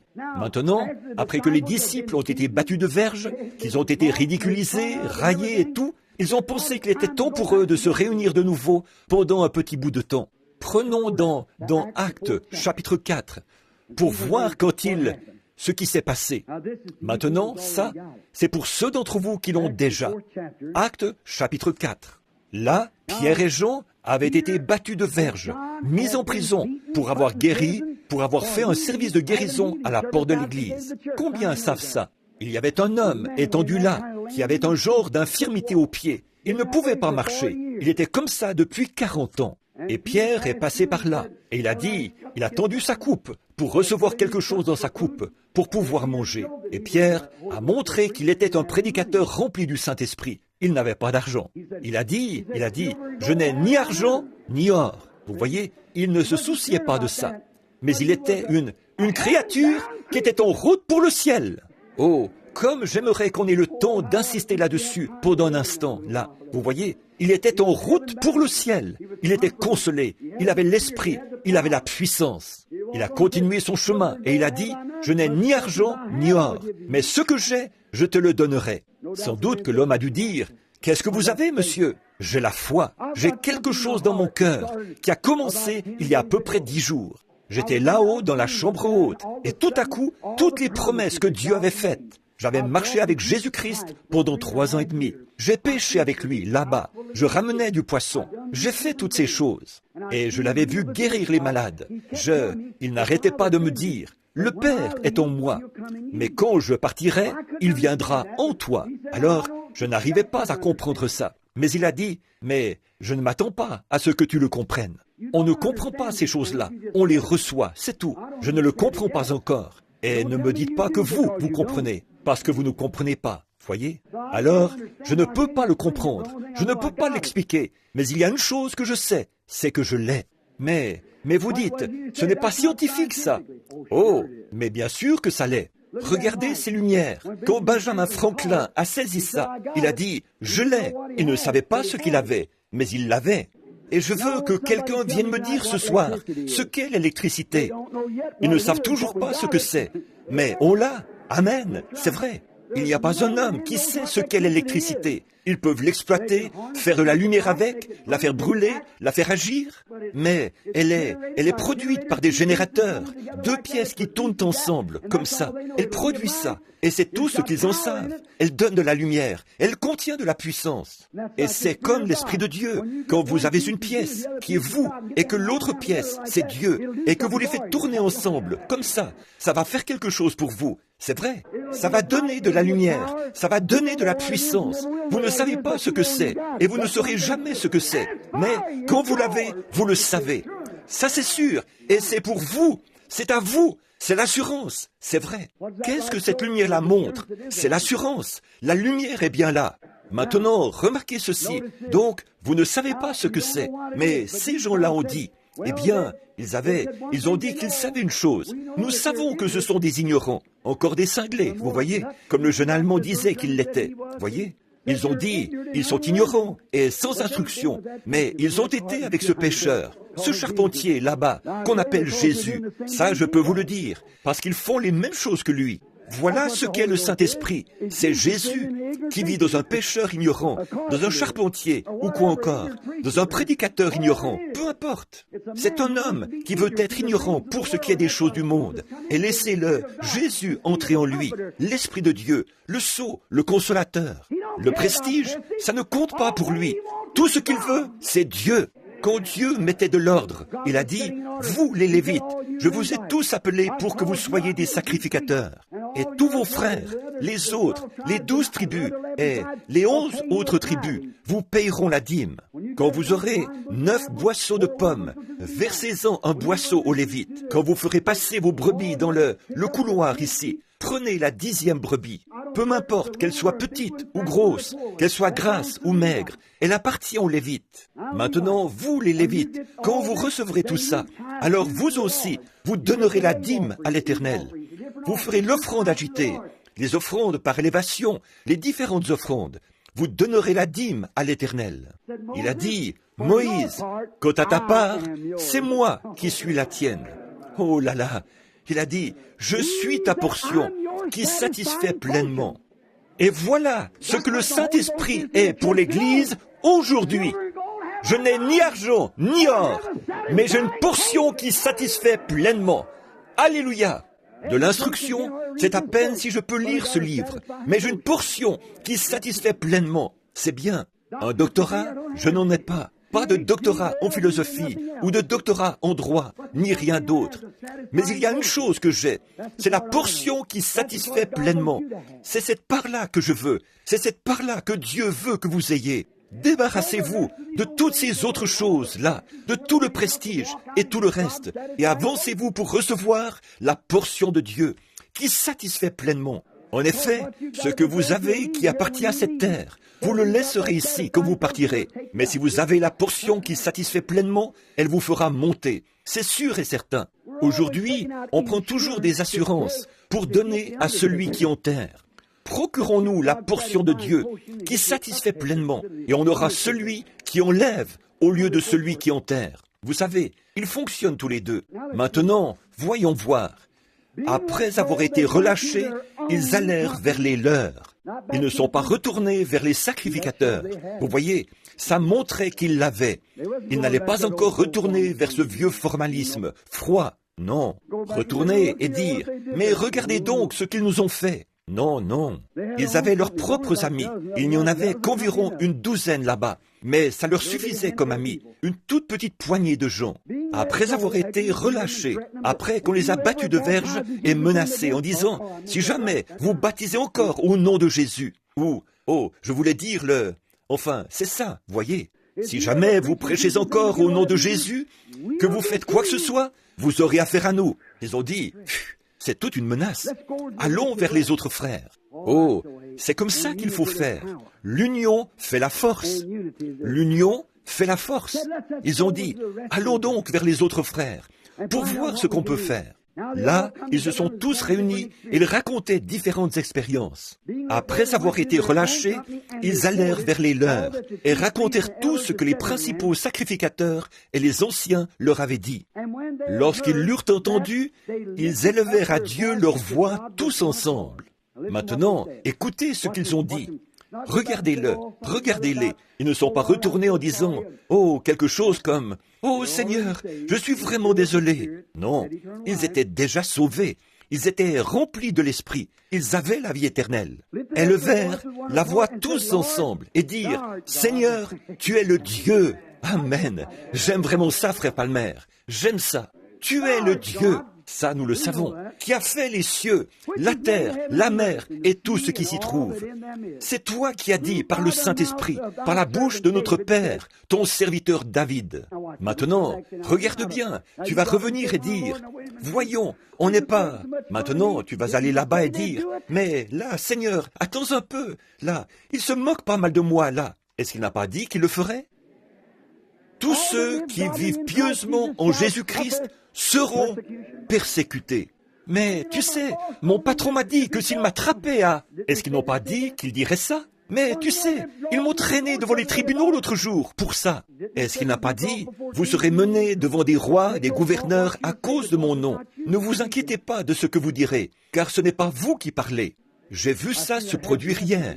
C'est le Saint-Esprit qui demeure en vous. C'est lui qui parlera. Vous voyez, lui, c'est exact, très bien. Ne vous inquiétez pas de ce que vous direz. Seigneur, c'est toi qui as dit, par ta bouche de notre Père, ton serviteur David, pourquoi ce tumulte parmi les nations et cette vaine pensée parmi les peuples? Les rois de la terre se sont soulevés et les princes se sont ligués contre le Seigneur et contre son oint. En effet, Seigneur, contre ton Saint-Fils Jésus, que tu as oint, Hérode et Ponce Pilate se sont ligués dans cette ville avec les nations et avec les peuples d'Israël pour faire tout ce que ta main et ton conseil ont arrêté d'avance. Oh là là, j'aime ça. Seigneur, voilà qu'ils font exactement ce que tu as dit qu'ils feraient. Qu'est-ce que la Bible a dit? Dans les derniers jours, il y aura des moqueurs, emportés, enflés d'orgueil, aimant le plaisir plus que Dieu, déloyaux, calomniateurs, intempérants, ennemis des gens de bien, ayant l'apparence de la piété, mais reniant. Eux, ils ne sont jamais allés là-haut pour recevoir une puissance, le Saint-Esprit survenant sur vous, ayant l'apparence de la piété, mais reniant ceux qui ont fait la force. Éloigne-toi de ces hommes-là. Voilà ce qu'est le Saint-Esprit. Voyez, ce qui est arrêté. Maintenant, Seigneur, vois leurs menaces et donne à tes serviteurs que nous puissions annoncer ta parole avec une pleine assurance. Oh, j'aime ça. Ôtez ce vieil os de poulet de là et mettez-y une vraie colonne vertébrale. Maintenant, regardez bien, d'annoncer tes paroles avec une pleine assurance, en étendant ta main pour qu'il se fasse des guérisons. Oh, frère, les démons ne meurent pas, mais le Saint-Esprit non plus, voyez. Étendons ta main pour qu'il se fasse des guérisons, des miracles et des prodiges, par le nom de ton Saint-Fils Jésus. Vous voyez pourquoi ils faisaient tant d'histoires, n'est-ce pas? Ils font la même chose aujourd'hui, mais ça ne les avance absolument à rien. Quand ils eurent prié, le lieu où ils étaient assemblés trembla. Ils furent tous remplis du Saint-Esprit et annonçaient la parole de Dieu avec assurance. Oh là là, ils ont reçu quelque chose quand ils sont montés là-haut, n'est-ce pas? La promesse l'avait dit, c'est ça, le Saint-Esprit, pour vous donner de l'assurance, pour vous donner une consolation, pour vous sceller, pour vous donner un signe. Oh là là, écoutez, oh, comme j'aimerais qu'on ait du temps, qu'on puisse descendre chez les Samaritains avec Philippe. C'est dans Actes 8, 14, pour vous qui le notez. Ils avaient éprouvé beaucoup de joie. Ils avaient eu de glorieuses guérisons, mais ils avaient été baptisés au nom de Jésus-Christ. Mais ils ont envoyé chercher Pierre à Jérusalem. Il est venu et leur a imposé les mains. Ils ont reçu le Saint-Esprit. Actes 8, 14. Ceux des nations, il y en avait un du nom de Corneille. C'était un homme formidable. Il payait sa dîme. Il construisait des synagogues pour les gens. Il respectait Dieu. Il craignait Dieu. C'était un brave homme, un bon presbytérien, méthodiste, baptiste, ou quelque chose du genre, vous voyez, vraiment un brave homme.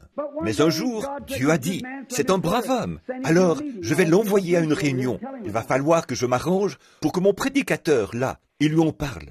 Très bien. Alors, il a une vision qui disait, va à Joppé, et tu y trouveras un certain Simon, corroyeur. Il y a un certain Simon-Pierre chez lui. Fais-le venir. Il te dira comment faire, parce qu'il a reçu quelque chose.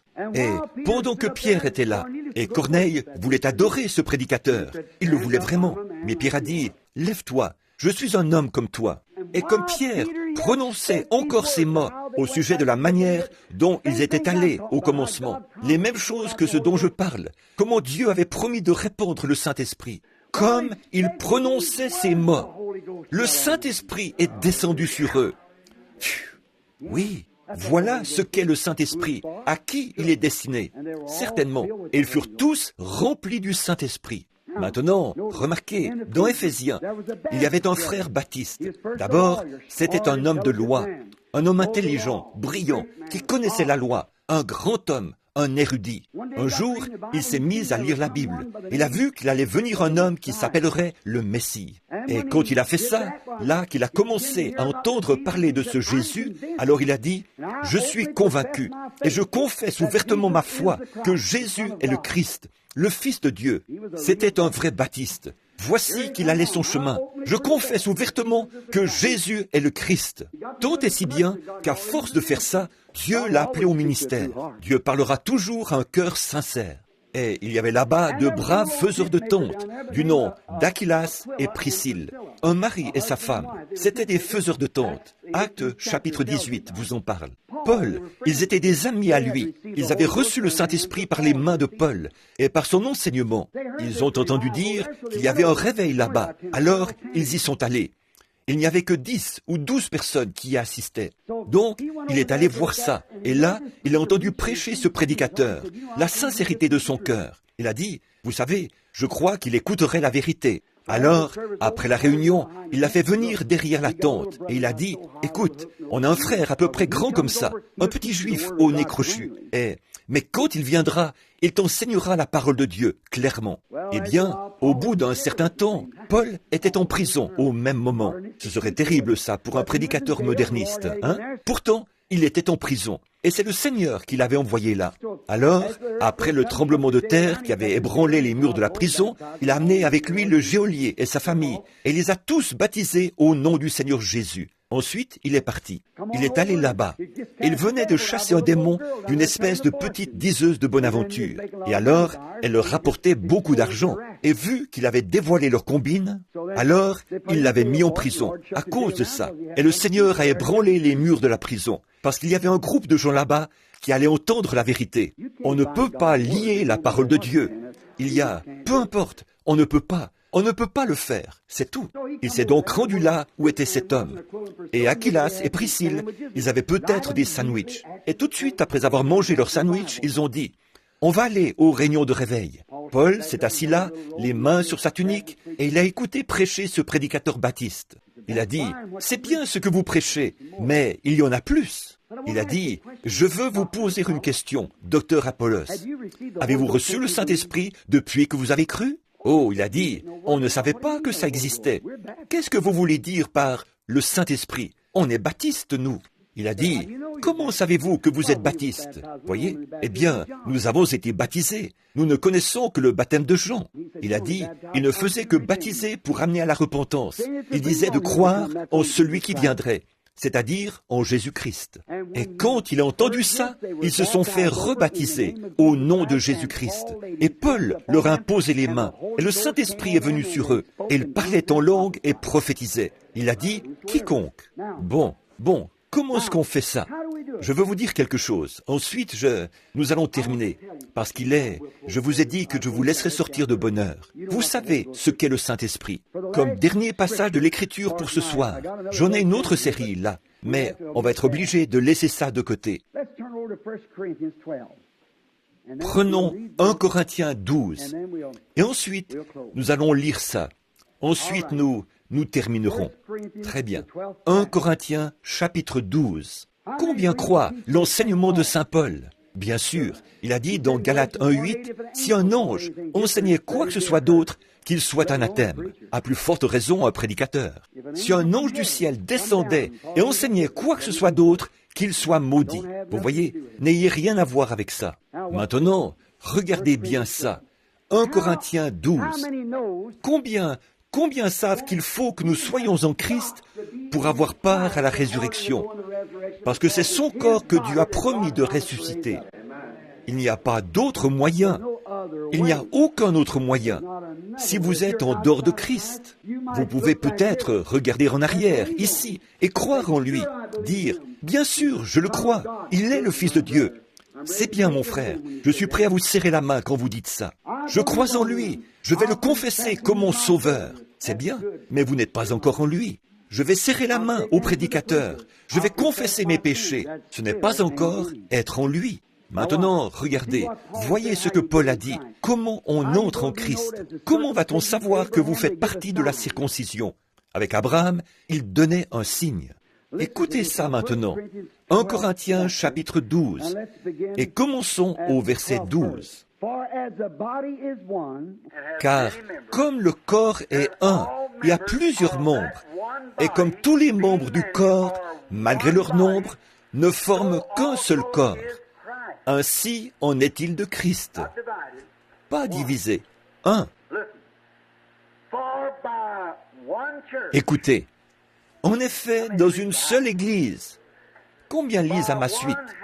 Dans une seule poignée de main? Dans une seule eau? Non. Alors il y a quelqu'un qui est dans l'erreur. Dans un seul esprit. Est-ce qu'il y a une majuscule? Dans ce cas-là, c'est le Saint-Esprit. Voyez?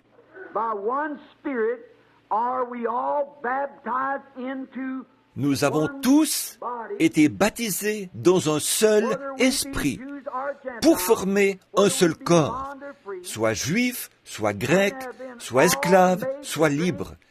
Et nous avons tous été abreuvés d'un seul esprit.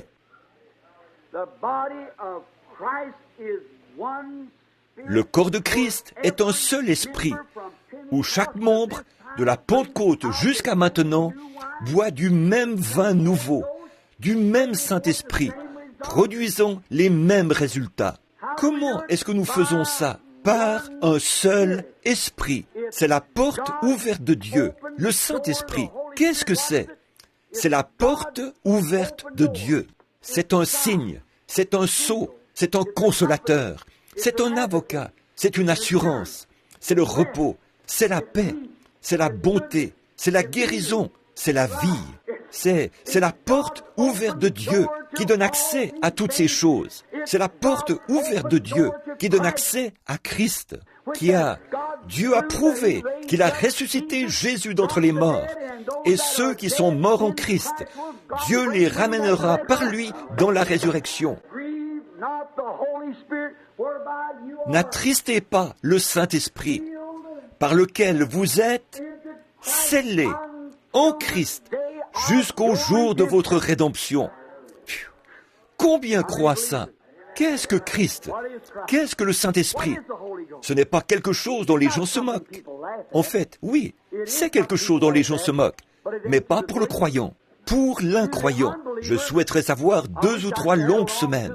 Comme ça, j'aimerais prendre demain soir pour vous dire ce qu'il est pour l'incroyant. Je vais juste prendre un instant pour énumérer ça rapidement.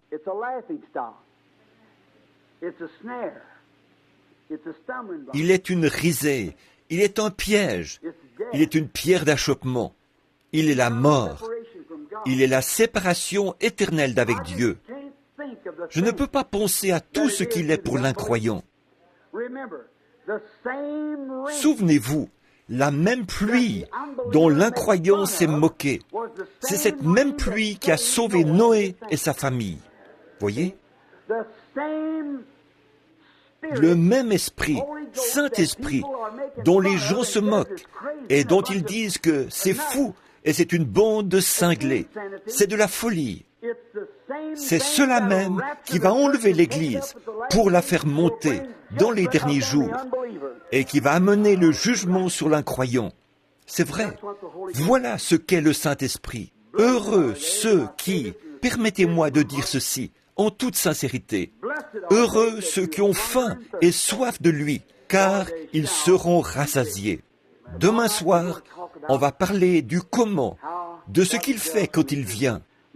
Maintenant, combien ici aimeraient recevoir le Saint-Esprit et veulent que quelqu'un prie pour vous, pour que vous voyiez la lumière? Vous savez ce qu'il est. Alors demain soir, on va voir ce qu'il fait. Et puis, le soir d'après, c'est comment le recevoir. Ensuite, nous allons faire venir des personnes, leur donner des instructions. Et tout de suite après, on va aller dans les pièces et rester là, s'il le faut, tout le temps de Noël. C'est vrai, jusqu'à ce que le Saint-Esprit vienne. Nous allons l'aborder sur la base solide de la Bible. Nous allons nous en approcher et le recevoir, exactement comme Dieu l'a promis et comme il est descendu au commencement. C'est pour faire comme ça qu'on est ici. Peu importe ce qu'on peut dire ailleurs, la parole de Dieu occupe la première place dans mon cœur. C'est vrai. Et je veux ce que Dieu me réserve. S'il y a autre chose, ouvre les cieux, Seigneur, parce que mon cœur est ouvert pour le recevoir. C'est vrai. Combien le veulent? Maintenant, levez la main pour dire « Priez pour moi ». Maintenant, pendant que vous gardez la main levée. Père Céleste, nous avons enseigné longuement, mais ton esprit est ici. Il y a des mains levées en ce moment. Et ils savent ce qu'il est. Ils savent ce que le Saint-Esprit représente. Je prie, ô Dieu, qu'avant la fin de cette série de réunions, chaque main ici soit levée pour témoigner de ce qu'ils l'ont reçu. Accorde-le, Seigneur. Nous prions pour eux. Nous te demandons de les bénir et de leur donner ce que leur cœur désire. Vois leurs mains, Seigneur. Ils t'aiment. Ils veulent le recevoir. Ils savent qu'ils ne peuvent pas aller. Demain soir, Seigneur, si tu veux m'aider, nous pourrons démontrer par l'Écriture que sans lui, ils ne parviendront jamais à l'enlèvement. Alors je te prie, Père, de leur donner, d'avoir faim et soif, pour qu'ils puissent être rassasiés. Je te les présente maintenant, Père, et accorde ces bénédictions, car nous le demandons au nom de Jésus. Amen.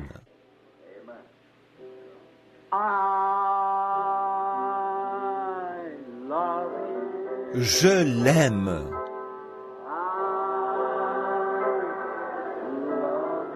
Je l'aime.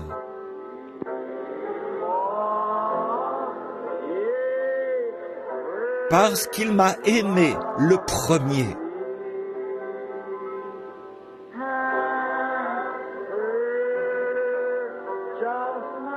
Et à acquis mon salut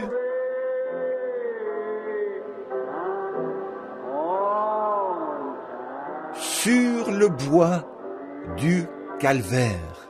Je veux dire ceci, avant que nous continuions à chanter, je veux rencontrer quelques prédicateurs dans la pièce, ici, vendredi soir, avant la réunion. Vous voyez, vendredi soir.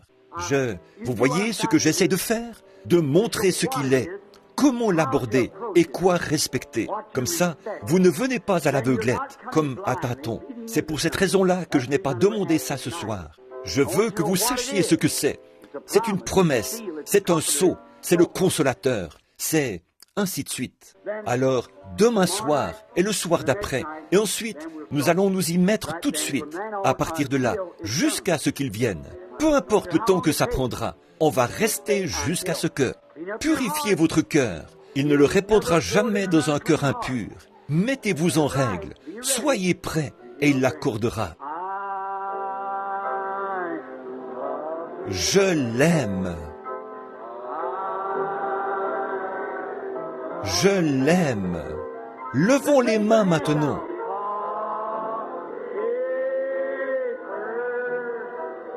Parce qu'il m'a aimé le premier.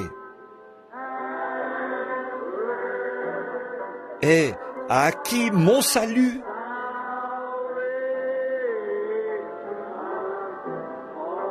Sur le bois du calvaire. Le pasteur vient de dire, et nous sommes d'accord, que demain soir, nous commencerons à 19h au lieu de 19h30. Et ça me permettra de vous laisser sortir à 20h30 au lieu de 21h30. 19h30 à 19h demain soir, le service de chant commencera. Je commencerai mon message à 19h30. Je l'aime. Prenons nos mouchoirs et agitons-les pour lui. Je l'aime. C'est le moment de se défaire de cette tendance formaliste.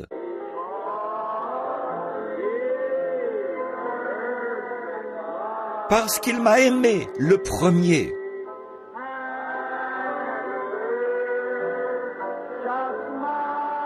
Et a acquis mon salut.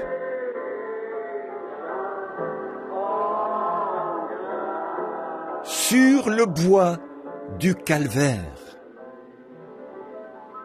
Très bien maintenant, votre pasteur, frère Neville.